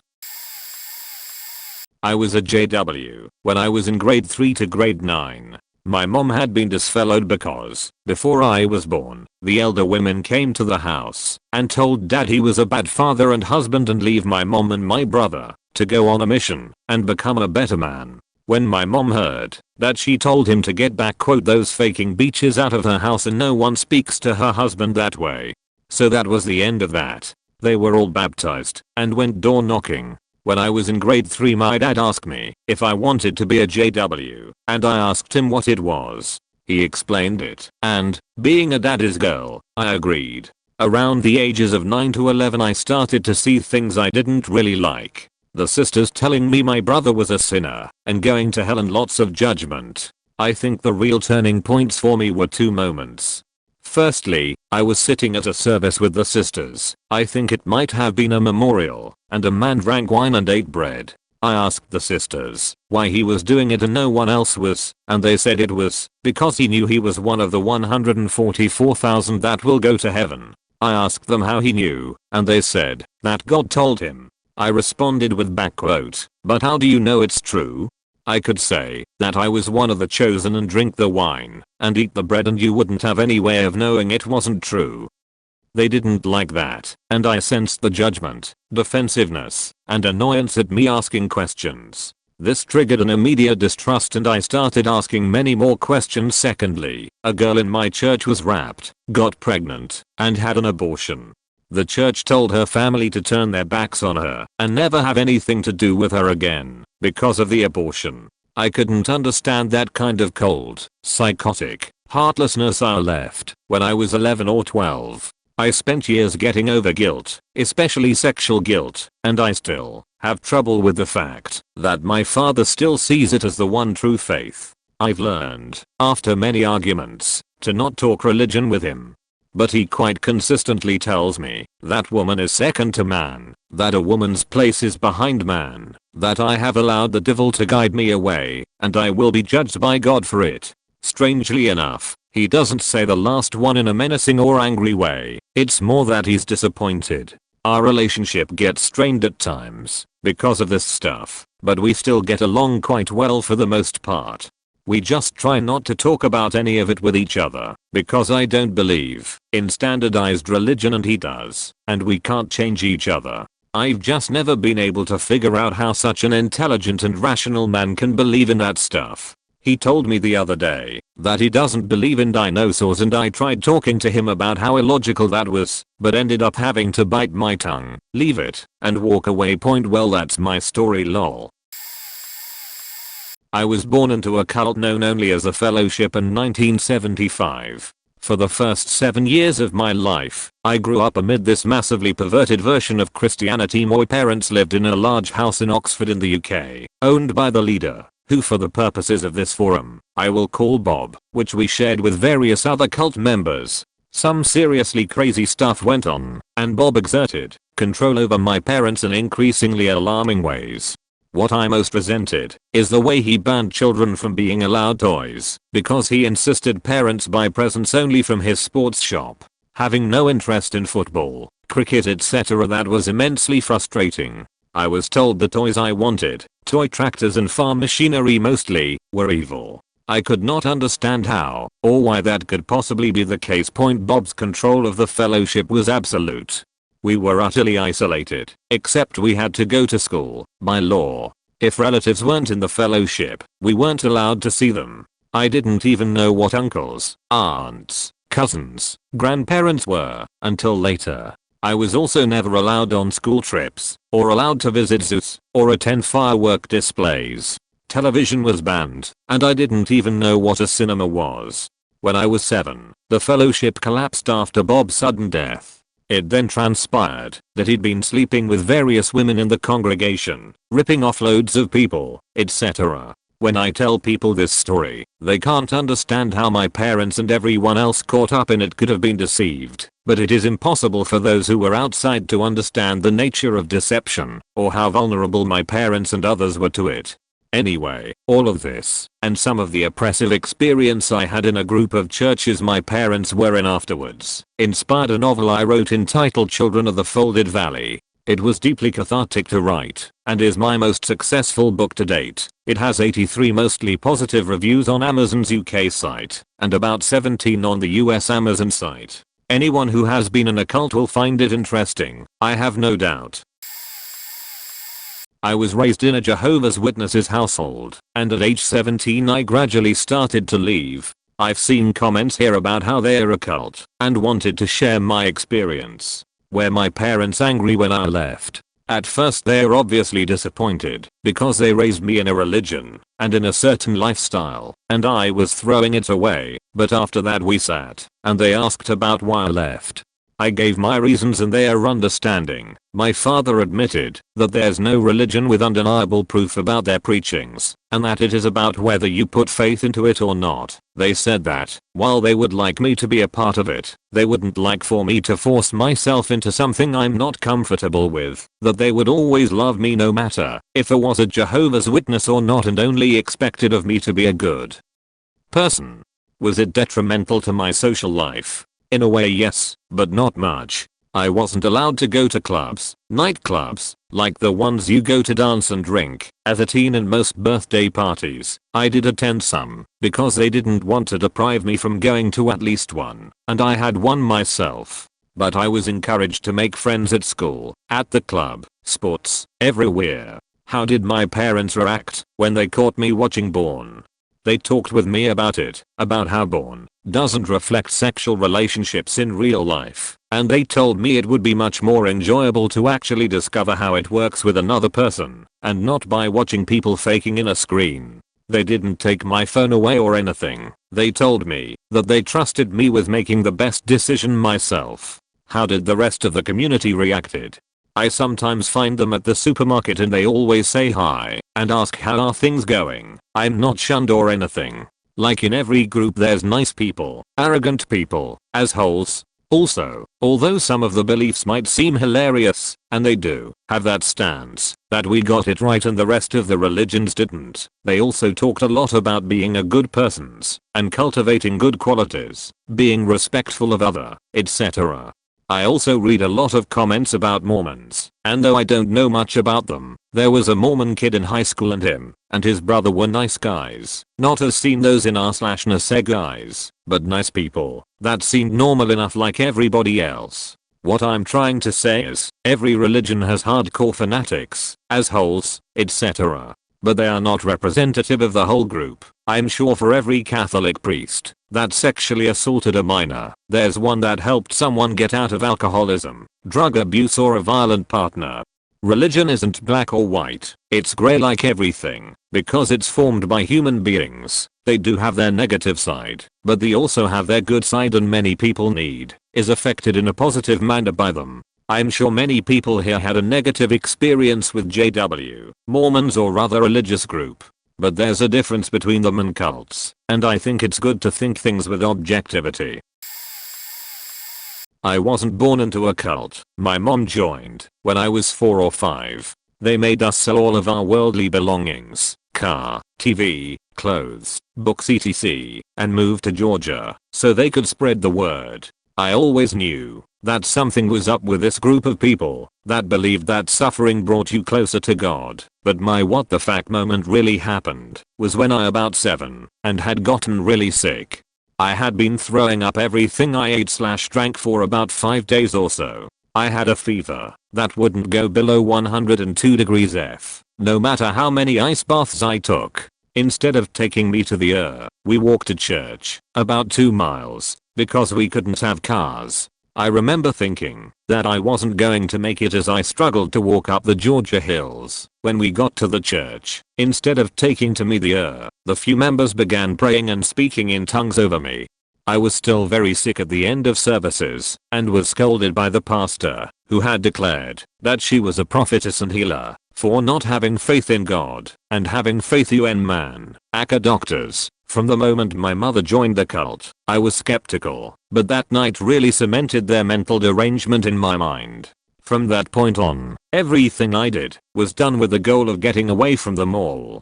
My stepsister ran away in the middle of the night soon after that point. My mother left the cult when I was preteen, but still was hyper religious, dragging us around to countless churches and forcing us to pray for hours on end. I got an academic scholarship and left when I was 17 and have never looked back. Slightly different here, but qualifies as basically a cult point. I was raised in a super strict Christian family, homeschooled too, lived in the country, experienced every type of abuse there is, was not allowed any social interaction. Neighbors are out to get us. The times we would go to the store I had to literally stay by one parent's side even as a teen. No one wants to talk to you was also said. Was never left alone at home. I didn't realize how non-normal my family was because I had no outside comparison. So I felt that I somehow deserved it and that I was bad. Eventually I acquired an internet connection and slowly started seeing how not normal my family was. Eventually I ran a background check on my parents and it informed me about a brother I didn't know I had. I knew the name, but he left when I was young and they always hated on him and made us scared of him. I thought he was just some person that screwed them. Slow car drives by. It's probably him scouting, like he was going to kill us all or something. See a hunter walking around with a gun. Is that him? No, he was my brother who left home as a legal adult. He got sick of the control and isolation and said some things they deserved to hear. After he left they made us siblings, including little me, hate him. I don't remember that, but my sister told me. I guess in my young mind the easiest solution was lose the connection, that he was family. Eventually CPS, I fucking hate you, you cowardly pieces of shit. You never even talked to us kids away from the parents. You never went inside. You were pussies. Because of lawyer threats, got involved because he called them. They turned up their hatred for him and basically classified him as an enemy of the family. Turns out he's a good guy. But in that moment I was like, what? Fuck. Wow. It was a turning point that led to me realizing how faked up my family is and that my parents are terrible people. I probably sat there staring at the background check for several minutes as a few memories started to come back. After getting the info from my sister I was so angry I wanted to beat them both up. Fortunately an online friend got me to consider leaving as an alternative option. And I did. Not a true cult, but still weird as f. My parents were not raised religious. My early childhood had no religion. One day when I was 9 my dad woke up, quite literally, and had found Jesus. From that moment on, he waded further and further off the deep end. He was an entomologist, quite capable of critical thinking, had discovered new insects and shit. But slowly, the critical thinking stopped, and my dad just became, well, I think he kind of equates himself to God or something. We never went to an actual church. Sunday consisted of listening to a preacher on the radio and or watching a Billy Graham sermon. Then my dad would follow up with his own sermon, and we would pray and cheat. Punishments frequently involved memorizing, writing, reciting Bible verses, or spankings with various instruments, or simply standing silently facing a corner. My dad is an expert cherry picker, finding verses to suit his agenda and mince it. Now it's gotten so bad that my parents think that if Hillary had become president, that the floodgates would be open for Muslims to come into the US and slaughter Christians. They think Trump is the answer to the moral sinkhole that our godless country has become. I moved across the country to get away from them over 8 years ago, but I cut off all communication 1.5 years ago. Through lots of therapy I've come to learn that my dad is a narcissist who just used religion to control his family. He's also a raging misogynist. etc. I've had a few oh shit moments over the years. Once I went to college and learned that most people do in fact attend an actual church service. Once I started really listening to all the racist hate my parents spewed while claiming to be super Christian. My biggest oh shit moment came after Trump was elected and I saw just how many people shared his creepy mindset and how none of them are actually real Christians. They are just all piece of shit people. My first oh shit moment happened when I was very young, in a dream. I dreamt about seeing all the people I knew, and some I didn't recognize at the time, all in this big room type area. We were all kind of like babies, but we could talk with each other. Some babies were crying and holding on to their loved ones, saying I'll see you soon, and others crying because they knew it would be years before they met again.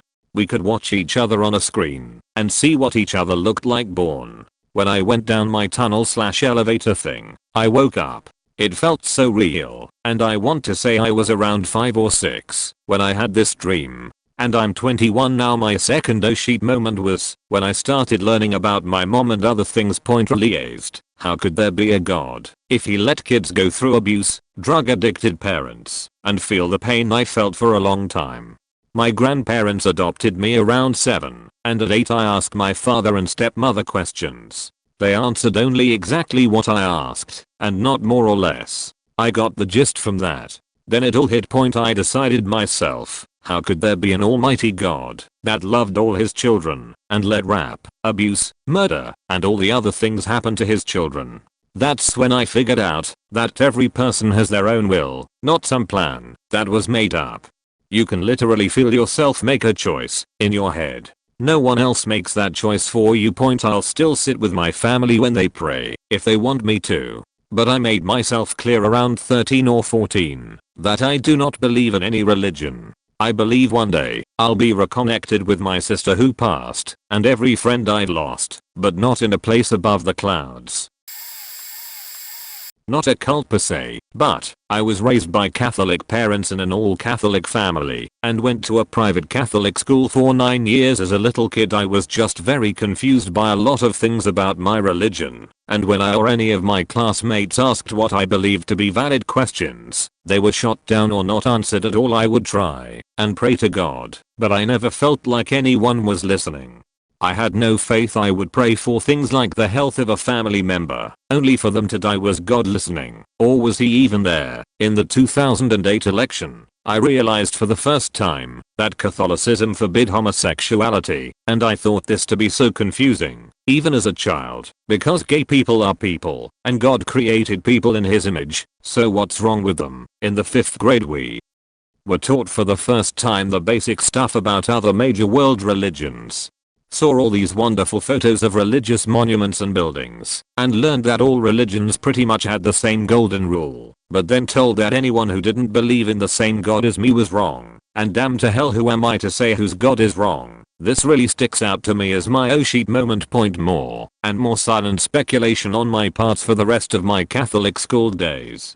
Then I went to public high school. Very eye-opening. My parents still forced me to go through confirmation, which was absolute hell. Confirmation ironically confirmed how much I didn't believe in the faith I'd been raised in. On this one retreat we had, there was a speaker who gave the most bullshit talk I'd ever heard. I was afraid to admit it openly to myself before then, but after hearing that talk, I recognized myself as atheist. It was hard to admit that the thing I'd been raised to believe and taught so much about was just completely wrong, especially when my whole family would not agree with me at all and would probably distance themselves from me. I still have not openly told my parents or other relatives that I'm an atheist. I don't want to fight with them, and that's all that will lead to. Obligatory. Not really a cult, but felt like it. I guess most hardcore religious places do though, don't they? Growing up I was your stand-up perfect Catholic, attended Sunday, Saturday, and Friday church services, Sunday school, helped out in some services as an altar server, and attended a private Catholic school. The whole package. But for some reason in my spare time, outside of religious study and services, and helping out at home, I spent my time either looking at the state of nature and how things work. Now that I put it to the proverbial paper, it was really the start of my love of philosophy and physics. Also we were allowed to watch Stephen Hawking, but were always taught all he helped us with was understanding what God had given us and how he was going to be severely punished in hell in excruciating detail, which hurt as he was and became the reason for my love of physics. His death hurt me more than when we put down our dog. Anyway, one fateful day in year 6 in religion class at school, the teacher said something that seemed a bit off, so I questioned it and proposed an alternate, more accurate, reason for what she was explaining. The class was shocked, and the teacher in disbelief, and couldn't answer the question. I was sent out of class and then taken to the priest who, with only the teacher as witness, attempted to remove the hold of Satan over me, which consisted of multiple strikes to my person and showering me. Don't worry, I had clothes on still, thankfully, in holy water. When my mother found out what had happened, she was seemingly unfazed. That was my tipping point. I was done with all that shit. This was my oh shit moment, although things that had perturbed me on the topic had risen up multiple times throughout schooling. I got my brothers out of there as soon as I could. Thankfully we had some financial problems and we had to move state, so they ended up in a normal school and were, ironically, saved. I ended up taking longer on some views, but my adamant study of physics, and, once I found philosophy, I was able to finally break my beliefs and now live quite comfortably studying astrophysics and philosophy at uni, loving the moments I encounter fundamentalists or uber religious people and them damning me to hell. Not born into one, but joined on my own in my teen years. Left at 21. What got me to leave? Though the family commune was super close and supportive for the first year I stayed with them, the first months into the second year, everyone became very cold towards each other and myself. Noon told me what was to come, since I was still a youth, and not an adult, so couldn't go to the adult meetings. So anyways, I was uncomfortable with how I was living. There was the top family, a guy with 4 wives living with him, along with their 12 to 20 kids. Number fluctuated a lot, and 2 to 3 on the way every year, and other smaller families, and separated women and men. I had to share a room with 1 wife and 3 kids, and pay rent for it. The head guy would take my school refund checks every semester as a donation to the family for adopting me, I guess, but not let me buy myself any shoes or books. They wouldn't let me drive or take public transit alone, so would have to shuttle me to and from places every day. The wives would huff and puff every time I called home needing a ride from school. They would huff and puff when I asked for dinner and complain of eating too much when it was only salads. We were vegan. The body fat shaming was a problem as well. They took my cell phone, which my BO dad, not in the community, would pay for to keep up with me. They would give my phone to a wife or daughter my age to use for weeks at a time. My dad complained. At the end, it was announced 3 of the wives were pregnant, and I felt I was taking up space. Folks in the community that were my friends kept hinting at something big about to happen to leadership, but wouldn't tell me anything else. I was uncomfortable enough to call my dad and ask him to pick me up. I announced it to the family to their dismay, but their actions said the opposite. One wife helped me pack by throwing all my stuff outside before my dad showed up. After I finally arrived home with my real family, I called to check in, and they dropped the bombshell 1 call at a time. My spiritual father was sleeping with everybody. Everybody's wife, daughter married a 16-year-old girl, impregnated another 15-year-old out of state, slept with his best friend's wife in a 3-some with her daughter, while on family vacation. Orgies, you name it. Not only home, but most of the men in the community were dogs apparently. I got calls from friends needing to get tested and divorced. We were one of those groups that thought vegetarianism is the best medicine for everything. Not against syphilis, I suppose. In a hoe. I got out of that mess totally unaware my feelings were hurt, since I thought that was the truth. But time heals kinda. I was technically born into a cult, but I barely remember it. It was a fundamentalist Christian cult. My parents grew up in it, in different states, but they went to a college owned by the cult and met there. Got married 6 months after meeting. They are still married 30 years later. My grandfather on my dad's side worked for the cult leader. My grandfather on my mom's side was banned from the church when my mom was young because he wanted to vote in elections. Her mom and the kids kept going. The rules of the church were similar to Mormons, but it wasn't Mormon. They didn't celebrate holidays except for Old Testament holidays like the Feast of the Tabernacles. That was a big one for them. No birthdays. No going out on the Sabbath. No marrying outside the church, but friends outside was okay. No piercings and makeup for my mom. Old-fashioned sexist family values. Weird beliefs about Jews. Absolutely hated Catholics for some reason. People who left after being baptized were disowned. No participating in politics. No eating unclean meats. Basically most of the Old Testament rules. The leader was accused of molesting his daughter. Nothing was ever proven, and my parents are adamant that it never happened, but they wouldn't really have known. Never asked my grandparents about it. My grandfather had a portrait of this guy in his living room. He really looked up to him. The leader had died by the time I was born, and one of his kids took over. It apparently became a little more chill when that happened. Less of a cult, and more of just an old-fashioned values church. I remember going to the church when I was a kid. I was so young, so it was basically just like daycare. They didn't teach me anything, it was mostly arts and crafts. The people were normal and friendly. I occasionally went to church with my dad's parents growing up. It was boring, and my grandma would give me paper to draw on, and I'd do that the whole time. My parents decided to leave when we were young because they wanted us to grow up celebrating holidays and having a more normal life. They are still Christian. We started going to a mainstream non-denominational Christian church. My dad's parents stayed in the church and they were required to disown my parents. Not the grandkids though, because they had been baptized in the church and then left. My grandmother never really committed to the disowning thing and continued to talk to my dad and her daughter who was also disowned. My grandfather went back and forth on it. He really believed in the church teachings, but he wasn't a bad person. He loved his grandkids, and he never tried to push any beliefs on us. I know he loved his kids too, but he believed that, because my dad and his sister had left the church they would go to hell, and have no second chance, and I think that was hard for him to reconcile. My dad's brother was an atheist who never was baptized in the church, so he was not disowned, because he would still have a second chance. My mom's family left the church after the leader died. One of her brothers joined a weird different cult, and married a crazy lady, and we don't really hear from him. All her other siblings, she has 8, are normal. All of them are Christian, but the more standard variety now.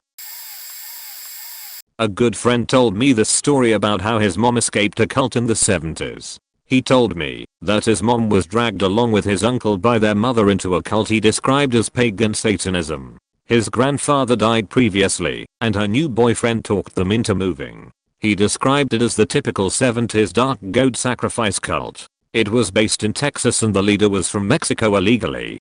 As per the cliche, it was very male-centric and the girls had no rights. The leaders would order them to do all sorts of things from cleaning to performing sexual acts during rituals. They would also beat anyone who tried to argue. He told me that at first his grandma seemed to be completely out of it. Drugs were used often, and the leaders used LSD and other things to help keep the order. Often giving good worshippers drugs, while bad ones would go without. One day his mother at age 11, mind you, was brutally raped by some cokehead and cried to her mother about wanting to die. This snapped her out of it enough to want to leave. So with her daughter and son, who was 7 at the time, made an escape. The problem was that the building they were in was an old apartment complex that the owners built a wrought iron fence around. So to escape they snuck down to the basement and lifted the large drainage cover from the old sewer. They crawled the equivalent of half a city block through sludge until they got to a point they could go no further. They spent around half the night waiting until daybreak, until they were able to call to some people on the street above. The fire department were called and pulled them out. His grandmother wouldn't tell anyone what happened or how they ended up in the sewer. Instead they fled, fearing the wrath of the cult they just escaped from. They moved back to their hometown, and years later moved again across country, where his mother finished high school and eventually started a family. He told me that the cult didn't last but a few years, but his mom could imagine all the lives it ruined up till that point. He also told me he could never do the story real justice because his mother was a lot better at the details. His mom is a nice, humble person, and I cringe at the thought of what happened to her when she was a kid.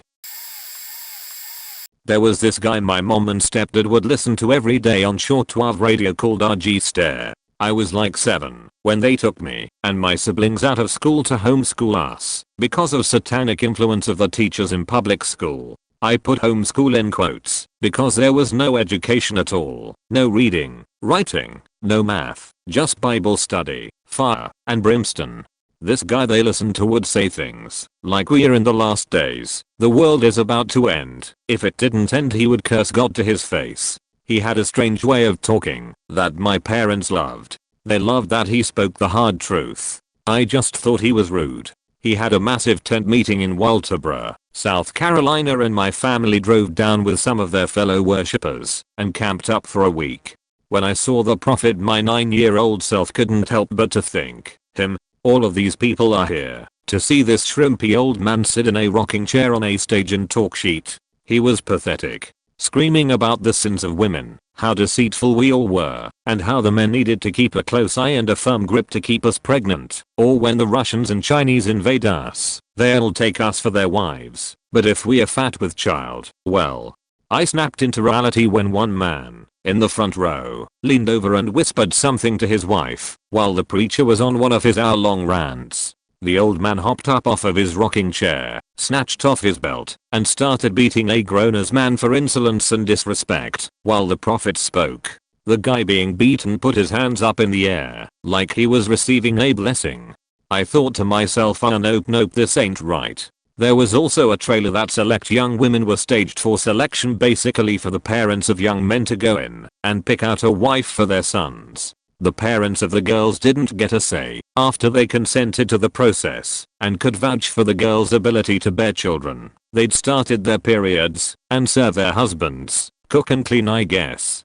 I realized at 9 years old this was all crazy. I wanted no parts. And that I didn't even believe in God. There were way too many interpretations of what this deity wanted and expected. And I couldn't even see or hear him. And if he existed, it was his fault mom took my education and my friends away. The prophet ended up arrested for touching underage women. He'd even instructed one how to do a bathtub abortion when she became pregnant with his child. I still can't believe this is real life, or how the hell I turned out semi-normal. My 3 daughters don't know their grandparents, and they can't understand why I do much of what I do. When they get older I'll tell them for sure. It was no one thing. I had access to a library as far back as I can remember and learned to read pre-K, got to know how to read the Bible. That's what saved me. My babysitter was the library, and I read endlessly. I read things that people of authority in my life had never heard or thought of to even know to forbid from me. And when those people started saying things that contradicted what I read, I presumed that I would be able to reconcile things as I grew older. Then the internet arrived. I had access to BSS through the library. A bit later, my own house, as I figured out how to set up connections from my own home. My views expanded in ways that the cult couldn't contain. There just wasn't enough room for the knowledge I had. And I was a kid. That alone should illustrate how restrictive cults can be. That a child whose age is measured in a single digit can read their way above their knowledge ceiling. Then there was the web. Endless papers on science, on math, on every subject of biology and astrophysics and geology, and every bit of human knowledge that I had ever felt even a moment of curiosity about. And it was all kept up to date with modern news and discoveries, and somewhere in that time, it became clear in tiny steps that the cult wasn't the hidden bastion of truth is a sea of lies. The cult wasn't even a lie itself. It was just a series of stories and parables, similar to countless others that I had run across and read. It didn't help that the cult hated more or less everyone, including me, as I came to realize that I'm queer, so yeah, unrepentant nerd at this point. Also a furry, because why the hell not? Screw you cult. I can be both smarter and stupider than anything you have to offer, and have a lot more fun doing it. Mine was when they preached, when the boss enters a room you sit up straight and don't mess around. Why don't you do the same, or God? I don't know if what I grew up in is so much labeled as a cult. A lot of people in this church are really nice, and a lot mean well. What made me leave this church a few years ago was the way they preached and viewed life. For those who have been involved with Christianity, you know that a big part of Christianity is the relationship you have with God. It's something that draws people into Christianity. This church kept preaching about being good because God is watching, which is correct, he is watching. But I started to view God as someone I could only approach when I wasn't doing too many bad things. I hated going to church if I messed up in the prior week. But in reality, the best time to go to God is when you've messed up. I started to look at God almost like he was the boss and I was the employee. I felt like I couldn't have a relationship with him unless I was doing a lot of good things. The reason it seems so cult-like though is because of how legalistic they've become. It's at the point that many would say if you lied about hiding Jews from the Germans then you were sinning, because all lies are bad. It got to the point that you probably shouldn't raise your hands to God because it can be distracting to others. It got to the point that we shouldn't do things for God because we have love for him, but rather because we fear him. Everything started to become a ritual for me. I still have many friends with that church, and even my brother and his wife still go. But some churches under this denomination have very strict rules and even deny Christians from coming in until they are interviewed. It can be very exclusive. It's amazing to see how freeing it is to go to a church where you praise God not because you are commanded to, but because you want to. I feel sorry for my friends and brother because they haven't experienced that kind of freedom.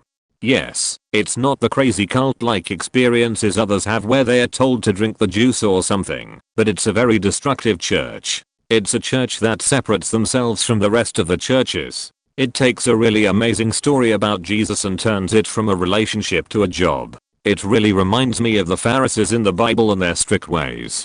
Good intentions, but man did they miss it, when Jesus was right there. I've been seeing some similar to my experience, so I figured I'd just put it out there. I wasn't really born into a cult per se, but some of my family went to a sort of extremist Baptist church, the kind where people seem pretty normal when you meet them on the street, but then you learn about their practices behind the scenes, and it throws up a red flag point. So I used to go to summer Bible camp, and it was pretty mild when I went, from what I remember, which isn't much. But I heard sometime after I stopped going, think I stopped around 12 years of age, that they would put a shirt of shame on any young girls who they think dressed in a way that was too distracting for the guys. It was a huge neon yellow shirt, and they put it on if your neckline was too low, or if your shoulders showed point. My aunt and uncle were part of the church, and the pastor pulled my uncle aside one day and told him that my aunt was dressing too provocatively, apparently a lower neckline, but not the kind of low that I would call provocative.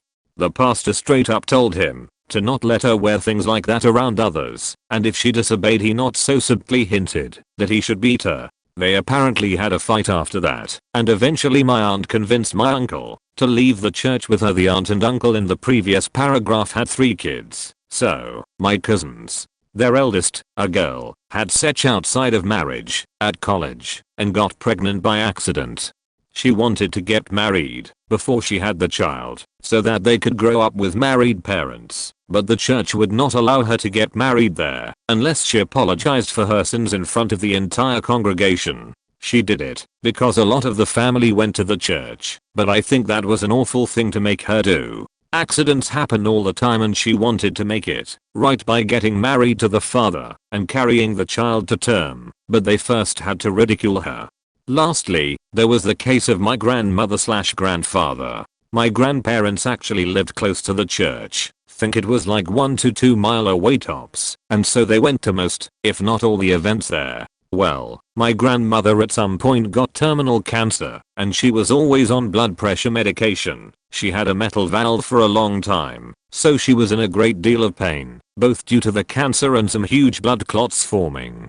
And my grandfather, with my mother in the room, mind you, this is my mother's mother, and he was a stepfather to her, that came later in life, was complaining about her not being able to feed him or clean, apparently ideologies he got from the very sexist church. My mom straightened him out by saying that he was acting like he only loved what she did for him, and not her as a person, and he spent the rest of his time with her, maybe a month, apologizing to her profusely and doting on her. It just disturbs me that the church would affect him so much that he'd tell a dying person how he was angry that she couldn't do anything for him. After she died, we held the funeral at that church, and when the members of the church shook hands with the family, they purposely skipped all of the women's hands, so my mother, my aunts, and me, and shook all of the men's hands. It was infuriating.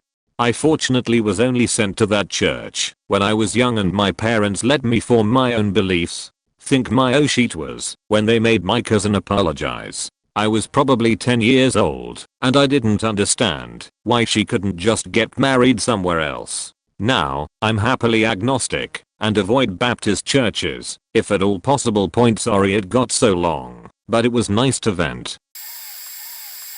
Not a true cult, I think, just a very overwhelming Christian branch. I've had a few over the years, and I only made the decision to leave recently, once I felt the Lord supported my decision. A mindset I hate. Here are the things that really freak me out that makes me suspect it's cult-like. Also, I'm exhausted and on mobile. Forgive this train wreck. They teach through fear of hell. When I started having doubts, I realized this, because I started suffering extreme anxiety of going to hell. They like to tell you how bad it is, and how all non-Christians go there, and you will too if you don't get baptized, and be a good Christian. Sexism. I was told that I'm not supposed to be married, not God's plan for my radical view, that I didn't want to marry a man who viewed me as anything less than an equal. They lie about miracles to make you believe. They'll tell you about this amazing thing they saw, like a man's leg magically lengthening, a broken bone setting itself, etc.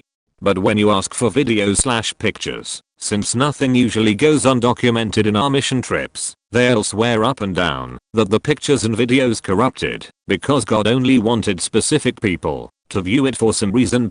People just love to claim to have otherworldly experiences, like speaking in tongues, visions, getting taken over by the spirit, terminal illnesses being removed by the spirit, usually told through visions, swearing to have the gift of prophecy, hearing God's voice, and once I heard about a little girl levitating through the power of God. If you aren't a specific personality type, extrovert, for example, you aren't a good Christian who isn't submitting to God's will. It is very exclusionist. If you're gay, or go against the grain in any way, you'll be socially exiled until you feel too uncomfortable to show up. This happened to me because I like to question things for curiosity. They've prayed for me to submit to God and trust blindly more times than I can count. I'm sure anyone who participated in the youth group at all are all the same exact religiously feverish personality. They just feel abnormal. It's unnatural to hear 13 to 14-year-olds talk about nothing but God outside of church, especially when they talk about becoming a Christian housewife as soon as they graduate high school and start looking for husband material by the time they hit puberty. The obsession with purity. They have you sign contracts to not have sex before marriage, demonizing born and masturbation from even before puberty, the whole you can never love fully if you lose your virginity to anyone but your husband thing, and urge rap victims to keep children that result from it, and ask God for forgiveness. Girls aren't even allowed to wear shorts above the knee, though it's not usually enforced, but other rules similarly ridiculous are, because they must keep their brothers in Christ pure. I could think of so much more, but I doubt the text wall would be a fun read. I'm finally breaking free of it and feel jaded, so it was nice to go on that rant. And edit, the most important part, that contributed to my leaving.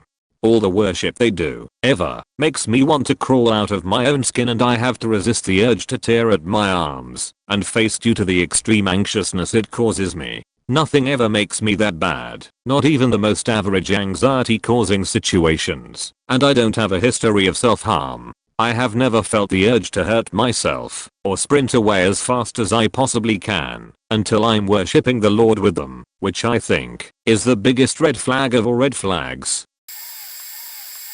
Not so much of a shocking or sad story.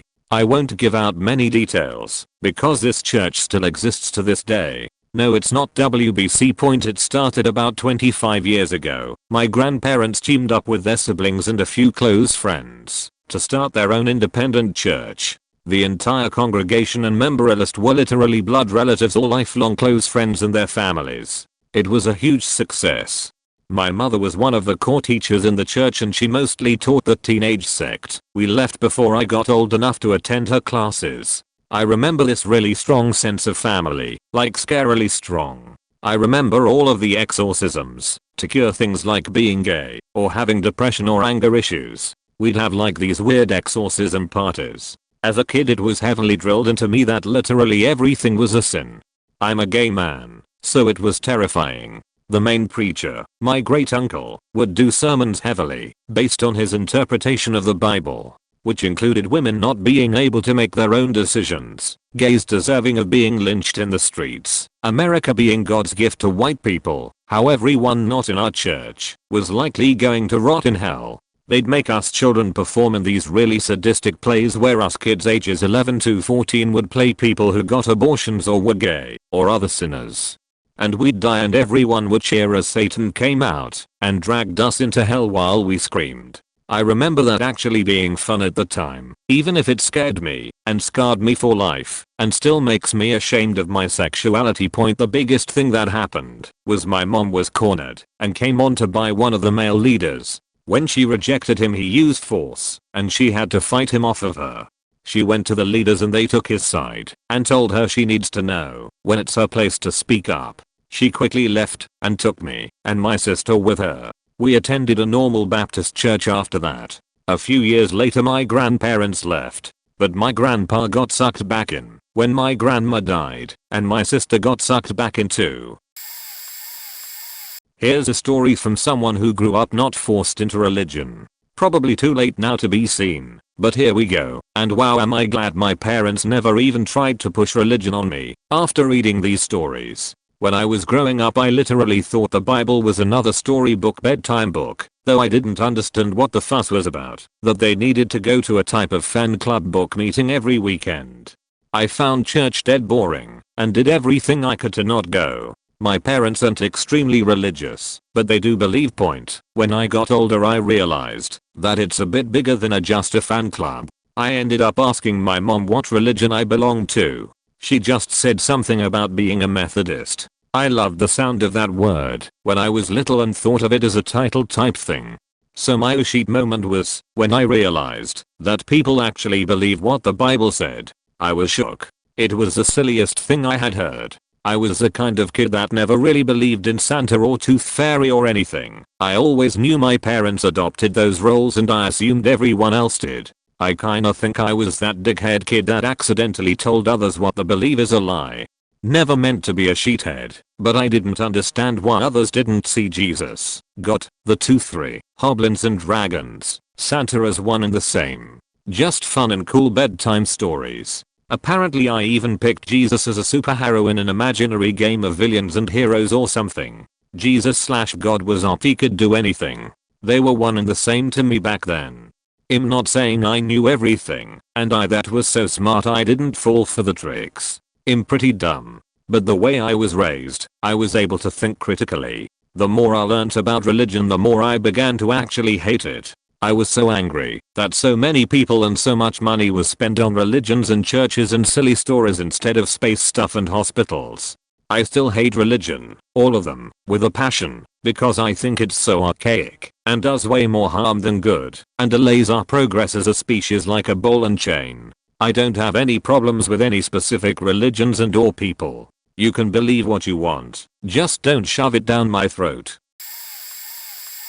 I had multiple OC moments. It wasn't a cult, but the pastor in charge was trying to make a cult and ended up making one after my parents, and I left. My first OC moment was during a sermon. He told us to abandon all of family because we should love God more than our sin. I started bailing ship. My parents and I immediately had a discussion about how crazy the sermon was afterwards. My second OC moments was watching his wife slowly deteriorate. She used to be outgoing and willing to talk to people and ready to serve. She had 4 kids with him, the oldest being 7 when they left. She slowly started to become more withdrawn and more submissive. After church, she would usually come and shake everyone's hand and tell them to have a nice week. She stopped doing that. She just stood behind her husband, looking at the ground, sometimes holding one of her kids, usually not. Shortly after, due to unrelated things, I became an atheist. I went to church less frequently, but my parents came home talking about how strange the sermon was, and I had to keep going to confirmation classes. After I finished up with those, I stopped going entirely. That's when my third OC moment happened. He fired all the women from every position in the church. The Sunday school teachers, the receptionist, every woman. That is, when he was fired, he packed up and left and took a group of around 40 people from our church with him. It was absolutely insane. Apparently the next pastor at our church was a nice dude, but I never wanted to find out. Well, there were a few OC moments. I was born and grew up Mormon, LDS cult. And well, despite my indoctrination and brainwashing, I was a rebellious child. Because I had friends outside the church, and I did a lot with them. I went to parties, put makeup on, high heels. I made always sure to be at home for church on Sunday mornings. If I dared to stay at a friend's house, my dad was really chill. My mother was rather a fanatic to that time. While the slut shaming was around my persona, I was a teen, and it should have raised the first doubts. The first came when I was 14 to 15. My family and 3 to 4 families went on a 8 days vacation, rented a huge house in the mountains, perfect for skiing and everything. They made groups for each task, like cooking, washing dishes, etc. So this one day, my dad and the bishop, both converts, went out to grocery shopping. That night we should have a ice cream as dessert. All kids were around the kitchen and the grown-ups were around, or helping in the kitchen. Suddenly drama erupts in the kitchen. Between all the vanilla, stracciatella, choco ice cream there was a coffee flavored tray of ice cream. To this day, I laugh at the thought of that ice cream. First a whole discussion arose on what to do with that ice cream. It was intense. One woman was getting hysterical just by having that coffee ice cream in the same house as her and her children. Yes, because coffee must be the devil in disguise. A faking debate started over a faking coffee ice cream tray. Anyhow, it ended when the bishop and my dad ate it. I did too. Why throwing perfectly good food away? There were pissed people, like demanding that the bishop in his position showed more respect to the Lord and the commandments. The others had the need to give a testimony, etc. Blah blah blah. I think that poor man was really looked down ever since because he dared to eat a coffee ice cream. Biggest what the fuck moment. Short version. Adult LDS people beached and whined about ice cream with I think 3% of coffee in it. Bishop, my dad and me ate it, causing people to doubt him as a religious leader. My dad got called out. I was the rebellious kid anyway. I typed this while enjoying a delicious coffee ice cream. Not really a cult, but the pastor of the church I grew up in was extremely conservative and definitely was trying to force his beliefs on us, which didn't exactly follow with the synod beliefs. Things that weren't a wake-up call, but probably should have been. A Father's Day sermon about how fathers turn their sons gay. I'll admit I probably wasn't actually paying attention to the sermons, or I would have been severely pissed off at this.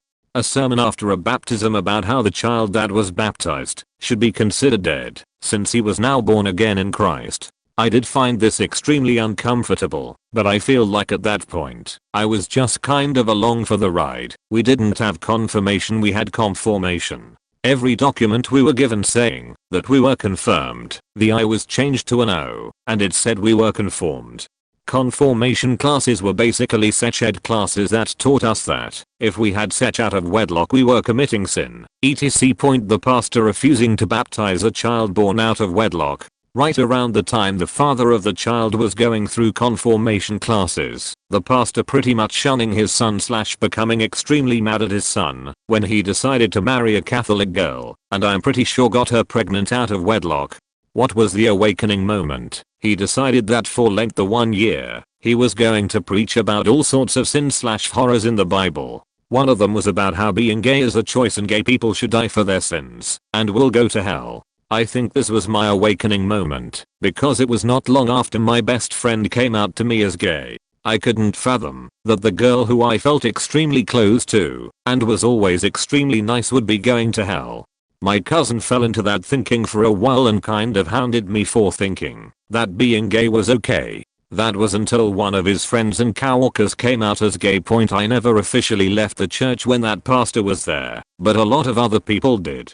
We had gone from having 2 church services, where there was usually around 100 people at each service on a Sunday morning, when we first started going there, when I was 4, to having 60 people maximum at one church service by the time the pastor left, when I was 17 over 18.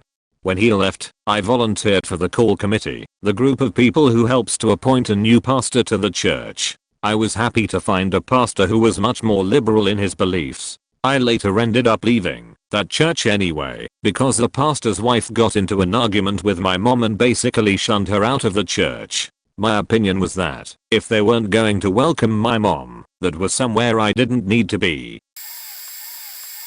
I wasn't born into it, as much as my family kept loose ties with this cult, until I was 14 years old.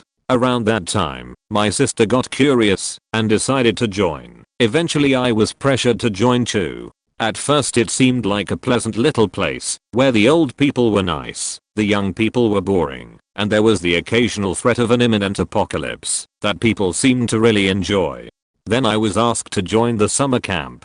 Even though I was very much against the idea, I couldn't bear to break my mom's heart by refusing. It was my sister's second time there. She had already met some of the people.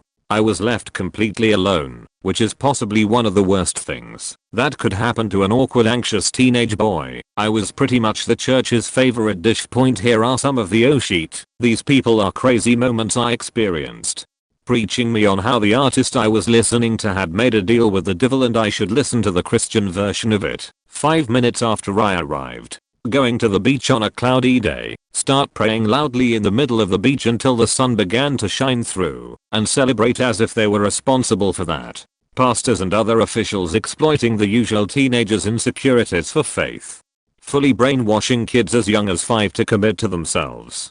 People claiming they had received visions of dying while helping some poor country in Africa and being ecstatic about it. Guess what? Now they leech off their parents and haven't done any of that, nor do they plan to. Being asked to donate 1/10 of my income, I replied I didn't even have a job yet, so they asked, what about your allowance? Spreading rumors that both me and my sister were possessed by something because I had tattoos and had mentioned drinking before. Fully investigating my life and private matters. These were my peers, mind you, not the church's officials. Chastising me because of my posts on private accounts in social media. Screaming, shouting, throwing themselves on the ground, and spasming every single time there was an assembly, claiming God had come over them. Making up fake speech, and shouting and later inform me they were speaking tongues. It really saddens me to say that I didn't quit on any of these moments. I eventually quit when my sister needed a place to stay for 2 weeks. 2 of the church goers / friends of hers offered their place without any mention of fees, only to ask my family €200 after my sister left, like it was nothing. Mind you, my family had just been robbed of everything we had, and they were well aware of this fact. I was not a church goer until the age of 5, when my family suddenly became Catholic. I learned of Jesus. I liked the idea, but I always saw the church the same way I saw Santa. Fun, but unbelievable. Out of respect to my parents and my youthful desire to believe, I dedicated myself to the Catholic lifestyle. I went to church twice a week at school and every Sunday with my family. Around 7th grade I began going to a non-denominational church, now considered a mega church, with my cousins, and I really liked it. Not because they presented Jesus in a different light, but everyone seemed to be happier and overall better people. I went to the youth group and shared stories of my Catholic background, and at the end of the youth group meeting, they all laid their hands on me and prayed that I saw the light of Christ and left my awful blasphemous church. I was stunned. I was taught Catholicism as Christianity, and that all Christianity stemmed from Catholicism. I kept it to myself and mulled it over. I was distraught. I shared this information with another friend at my Catholic school. They told their parents, who contacted the school and told them I had been baptized by another church outside of Catholicism. The following day the priest calls me into his office and screams at me for a solid 2.5 hours to the point of tears, and does not allow me to speak. Tells me I should be excommunicated from the church for being submersed in another church's waters, and that I should have to pay every penny discounted from my tuition for being Catholic. I finally got to speak and informed him I had not been baptized, but simply went to church with my cousin who isn't Catholic, at a time where they encouraged us to accept all other religions. He called my mother and told her I shouldn't be allowed to go to church with my cousins anymore. I'm 13 at the time and rather intelligent, and this completely broke me. I had no more faith in either side. Christians vs Christians? Catholics vs Christians? No thank you. I'll just be nice to people and hope to do well in the world. This took a faking toll on me to keep the secret through the rest of my Catholic education. I buried it down inside though, until I finally left Catholic school my senior year. I have been to church once with my mother, since to appease her I'm still open to believing in something. I'm just waiting to come across something that makes me a believer, I guess. 4 years as a child I would go to church every Sunday and be brought down into a basement with a bunch of other kids and listen to these amazing stories about people doing magic tricks, surviving worldwide floods, wandering the desert, splitting giant waterways in two, and fighting giant cyclops with a rock. And it was great. 8-year-old me was very entertained every Saturday. Then I had a party when I was 11ish and got a bunch of money and gifts and stuff from people I went to church with to celebrate me being old enough to go to the adult church. The next week I went to church and realized that the adults are also listening to the same stories, but taking them way too seriously. Then my mom gave me $3 and told me it wasn't for me, but for the collection plate, and it all hit me that church was not what I needed to be doing with my life. The next few weeks on Saturday I would go to a friend's house to spend the night and not have to go to church on Sundays. I later got my dad to admit that he only went because his family convinced him that he needed to have me go. We then skipped a few weeks and eventually my whole family just kind of stopped going. To add to the negative effects of the cult part of it, a girl in my Sunday school and regular school class would later tell me about a program called Swimming with Jesus, which led to her being made fun of because she was so serious about it, and then later she was homeschooled because of the bullying. She's a stripper now. A good one. I'm actually somewhat involved in a cult now. I'm trying to get out, but it is difficult for a few reasons. Basically, I'm in high school and my parents are Pentecostal. Every Sunday we go to a Pentecostal church. Somewhere around December 2016 I realized that I had never heard God's voice in any way. I had prayed to him so many times, but he never said anything to me. So I gave up on prayer because why should I talk to someone who doesn't want to talk to me? I then became more open to other religions and non-religions. Over a 4-month period I started watching atheism videos on YouTube. Specifically, Thundef00 tons. Through math, science, and logically showed just how silly my beliefs were. I deconverted into atheism, and in about a week I will have been one for a year or so. About a month after deconversion some traveling preachers were visiting the church. I wanted to know if God really was real despite what science shows, and responding to their altar call. Why? Everyone who went fell in the spirit. If it isn't real, then how come so many people fell? I went up there, and he prayed for me. I didn't fall. There was no rush of love or whatever happens. I didn't fall, and didn't have to be caught. That shattered my faith, and I don't think I will ever go back in my heart.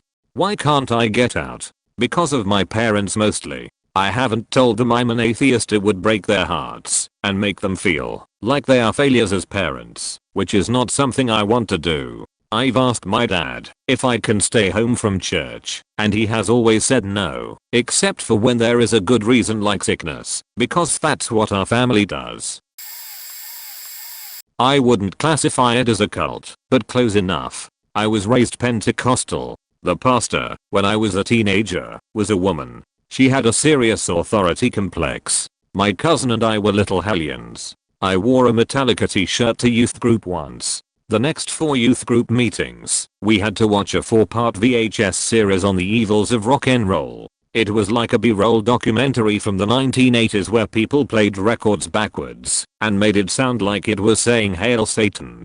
It was faking dumb. Then we went to an event called Acquire the Fire. It was a Christian concert / event / whatever you call it. At this concert, they preached about the evils of secular music. They went down the aisles of the stadium with trash cans and everyone was expected to throw away their worldly CDs. I was smarter than the average teen and brought blank CDRs labeled with a Sharpie. Some kids threw away stacks of real CDs that would have cost their parents hundreds of dollars. I'm pretty sure every one of those trash cans ended up at the closest pawn shop, sold for cash. It was bullshit. Everything about youth group was about control. It was an attempt to brainwash the kids into becoming good little Pentecostals who don't question their pastor. I'm actually pretty happy I grew up in that situation.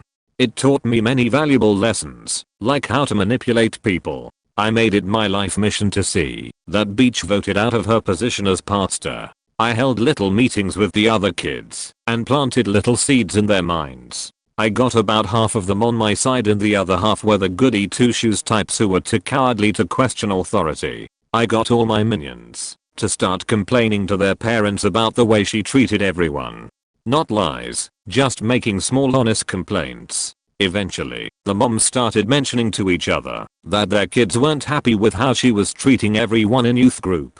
Once the moms started talking, the gossip began. If there's one thing church folk are good at, it's gossip. Elections are held every year by anonymous written vote. The pastor must have 2/3 majority of the vote to remain pastor. She didn't get it. She was pissed. She went off on a long rant and showed everyone her true colors. She had to be escorted from the building. It was the happiest day of my life. Our next pastor was so much better. He was a lot cooler. He had tattoos, and he understood why teens like rock music. I don't attend anymore, but he's still the pastor now, probably 15 years later. I believe that any organized religion that tells you how to live your life and takes things like money from you is a cult. That being said, I was about 15-year-old when I told my mother that I didn't want to go to Sunday Mass anymore. We were devout Catholics. I had been baptized into the church, made my first communion, and was about to make my confirmation. That would signify my adulthood in the Catholic Church. We lived in a small town in upstate New York, and our town was the archdiocese of the county, so basically Catholic Central. That church ruled that town for a very long time. It literally broke my mother's heart when I told her I didn't want anything to do with the Catholic Church anymore. I'm sure she went to church that day and prayed for my soul for hours on end. I can't remember any time never being a part of the church. I went to Catholic school. I was an altar boy who served the bishop of our county in his private morning masses at the diocese. I was deep into the church even at such a young age. My aha moment was when I heard my mother tell me that she must give a certain amount of money in the collection at mass when the basket came around. I didn't realize that the Catholic Church told its parish how much money they had to give. It was a certain percentage of their weekly income. Then I took a good look at the church itself with all its pompous circumstance, golden jewel encrusted chalice, and its marble altars, its grand cathedral frame and its stained glass. This in itself to me was breaking the second and third commandments, taking God's name in vain and worshipping idols. Jesus preached his father's name on the back of a borrowed donkey or something. I'm sure he asked for nothing from his followers, but only love and faith. I was done. Since then, around 1985, the Catholic Church has seen its share of decline and scandal, but my mother is still as devout as she ever was. I told her my thoughts on the reason for leaving, but it went right over her head. Anyway, that's my story. I do feel even the mainstream religions are cults to a certain degree. Not particularly born into that specific church I left, but was born Anglican Christian. Left the church I knew all my life to attend another that was more appealing to 14-year-old me. Rock music during worship, the occasional pyrotechnics, great visuals, friends, feeling like I was doing something meaningful. Sign me up. That charismatic youth church provided me with friends and a community that I didn't have at school. So it was a sanctuary of sorts. Everything was fine and dandy until, notably, 3 things happened. Among other things, when the pastors' birthdays rolled around, the different arts ministries had to band together to create a massive song and dance concert thing for them. A performance bigger than the Second Coming. So imagine we'd have a huge event with the pastors, husband and wife, sat in the middle of the auditorium. Quite a waste of energy and time, if you ask me. We were required to pledge a certain amount that God told us to for their building fund. The medium-sized auditorium, maybe 2,000 pax, was getting too small for the burgeoning numbers of brainwashed young ones. They needed to relocate. They encouraged fasting to scrimp on lunch money to give to the church's personal sacrifice. I remember mates who weren't so well off skipping brekkie, lunch and dinner altogether, and living on cheap nutritional bars, all in the name of tithing. So our pastors could continue to wear Ed Hardy clothes. Bearing in mind 80% of the congregation were school-going people. When I left the church, they held a leaders meeting and humiliated me in front of everyone. Also, they told me to leave the building or else security would escort me, and they told me never to contact anyone ever again. I have given years of my life going to church every Saturday and Sunday, and also during the week sometimes as well. 3. This wasn't really instigated by the church, but my own folks. My old man is extremely devout, however he has a massive temper. When I was younger he would beat me up and slap me around, so much so that I wouldn't be able to head to school. He would also call me nasty things, and my mum would rather leave him to do his thing or else she would get it as well. Once she intervened, and he blamed her for enabling me to rebel and not showing him respect. When he simmered down, he would apologize and explain that the Lord told him to disciple me and pull out the children must obey the Lord card. I hate that he would pretend to be proud of me, boasting about me getting my master's from a reputable UK university, whilst being a complete hypocrite privately, not turning up for my graduation because it was too expensive and he was lazy. He also told my gay best friend to pray the gay away. I've always pictured Christians to be non-judgmental, however the judgment emanating from my dad could fuel 1,000 courtrooms. My oh shit moment came when I read a book about stage magic that encouraged the questioning of beliefs and demonstrated how easy we are to fool and how magic relies on us fooling ourselves by making assumptions. I realized the belief system I was in had no good reason for believing it. That wasn't just wishful thinking and it making me feel good and wanting it to be true. Belief systems are viral memoplexes that spread horizontally through the population and also unfortunately vertically down into offspring. They exist and have the properties and effects they do to non-consciously ensure their own survival, in the same way that genes do point the tools they use, are logical constructs that manipulate our emotions. They use our fear of death and of wanting a purpose. They promise amazing rewards for spreading them and threaten dire consequences for merely disbelieving them. Any belief system that feels good to believe and threatens punishment for disbelief and compels you to install it into your children, as well as trying to get others to accept it, is likely a selfish memoplex out for its own survival point. There may be men at the top making money, or there may not. Those aren't the real people in control anyway. A belief system may have been intelligently designed by people to profit from others, or it may have just been naturally selected and evolved from other traditions and belief systems. Our brains and minds, with all their hopes and fears, are a ripe environment for a new kind of replicator to exploit. Not of chemical sequences that produces physical effects on the world to create bodies that replicate that chemical sequence, but of states of neurons that produces effects on bodies and minds to replicate that state of neurons in other brains. It's the best explanation for cults and religions I've read that explains how they can be so arbitrarily different, yet share common features. We're easily fooled. I consider American Christianity and its 2,000 sects a series of similar cults. I was born to a family rendered dumb and ineffective by blind devotion to barely understood principles inexplicably adhered to with dimly aware southern apathy. The hypocrisy and stolid daily cognitive dissonance took a heavy and immeasurable toll on formative me and directly shaped my worldview and a lot of my moral compass and coping mechanisms. To say I was ill prepared doesn't even begin to properly illustrate my own mind's inability to reconcile the spewed bile I had been raised with my own interpretations of the world around me. Finally came to a pernicious head around the age of 15. Despite claiming moral superiority over all other mindsets and faiths, my family exhibited noticeable racial bias in daily interactions. Unnecessary vitriol towards any notion of homosexuality in any form, spouted generalizations about sights unseen and placed unvisited, but most alarmingly to me, they supposed as fact aloud constantly. Actions never squared with proclamation.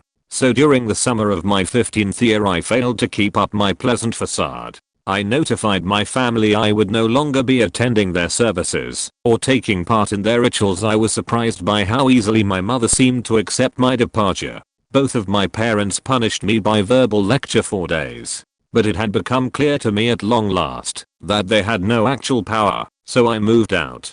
I didn't return to my little Appalachian hometown physically for 8 years. I didn't travel extensively, but I did travel, my travels confirming what I had suspected for years, which was that I had grown up in a tiny enclave of mountain-surrounded willful ignorance. These people had raised me to not wonder what was beyond the mountains, to render judgment upon anything beyond the smoky veil harshly and sweepingly.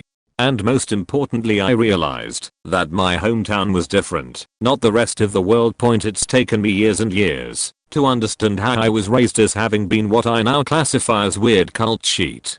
Thinking of my experience along those definitions helped me to square with a lot of it emotionally in some healthy ways. But these days I'm proud to have come to conclusions about myself and the world around me on my own. I didn't take the word of some nutty weird people and sit quietly, incurious and satisfied. I couldn't point and what you're all saying about being educated out of it rings especially true for me. I've been told that wanting to be educated is what makes my generation X worthless by folks who have never left their birth county. Women who didn't just shut up and have babies are uppity and worthless. Men who weren't John Wayne clones were gay. No in between. You're either rightly devout or the devil himself. Program black and white think. Individuality not just discouraged, but openly loathed. Be quiet. Have babies. Pay taxes.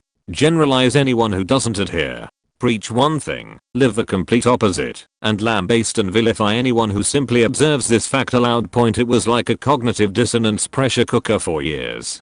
I'm better now, because I have a child of my own. Same family is trying to program him, and instill racial bias and outsider fear, religious dogma and tribalism. It doesn't seem to be faking him up too badly just yet, but it's their point. I try my best not to preach, but to just be a good example. Something I was never given. To me that's progress. Edit. Travel is fatal to prejudice, bigotry, and narrow-mindedness, and many of our people need it sorely on these accounts. Broad, wholesome, charitable views of men and things cannot be acquired by vegetating in one little corner of the earth or one's lifetime. Mark Twain. As a person with a friend who is a JW and absolutely hates his life, what should I do to help him escape the situation he's in? It feels terrible not being able to help him. He was born into the religion, and so were the entirety of his family. I think JW only marry other JW, but he has one cousin that has managed to leave. Oddly enough, she's currently the only one under 20. Since his sexuality is frowned upon by religion, and he wants to become an actor for a living, the choices he makes are putting him at risk at losing almost everyone he believes he loves right now. His parents used to try and dissuade him from becoming an actor. They wrote him a 3-page letter where they explained how he should carry on learning violin as it's a key part of a young man's education. He hates it. Could possibly take up becoming a drama teacher because they don't think he's good enough at anything to make it, and have decided they want him to be a banker. After a year of this, now that he is going through his GCSEs, they outright threatened him. If you leave, you'll never see your grandparents again. The school might even kill your grandfather, or you'll lose everyone and everything you love. It pains me every time he comes in talking of a new way they've ruined him.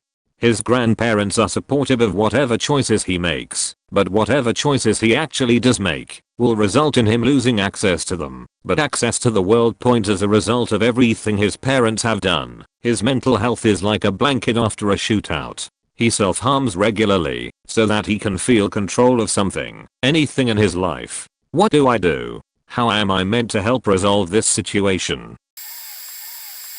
My sheet moment was when Obama and Clinton bombed the shit out of Libya, continued the drone war, and increased military spending in 2000. I supported NADA and felt guilty after Bush, so I voted Democrat. Obama talked a good game, but ended up being closer to Reagan than FDR on economic issues. Another sheet moment was when my insurance tripled in 3 years under Obamacare. I still am glad I personally got it, but it is clear that single payer is way better. Learning the left is really the right was my sheet moment. Besides Sanders and a few others, the left does not exist in the USA anymore. We have nothing but right-wing Democrats and extreme right-wing Republicans. FDR compromised with the Republicans in the top tax bracket 93%. He started at 100%. Now Democrats settle for 35%. Next they will run on increasing taxes and then only increase it to 39%. Hoop-de-doo. The left actually exists in Europe. They have free healthcare, tons of vacation, free college, prisons that rehabilitate people instead giving them PTSD. They have family leave, affordable family care. They do not spend as obscene amounts on military. Many oppose war. Not to say Europe is not without fault. European banks still rob people blind and inequality can still be vastly improved.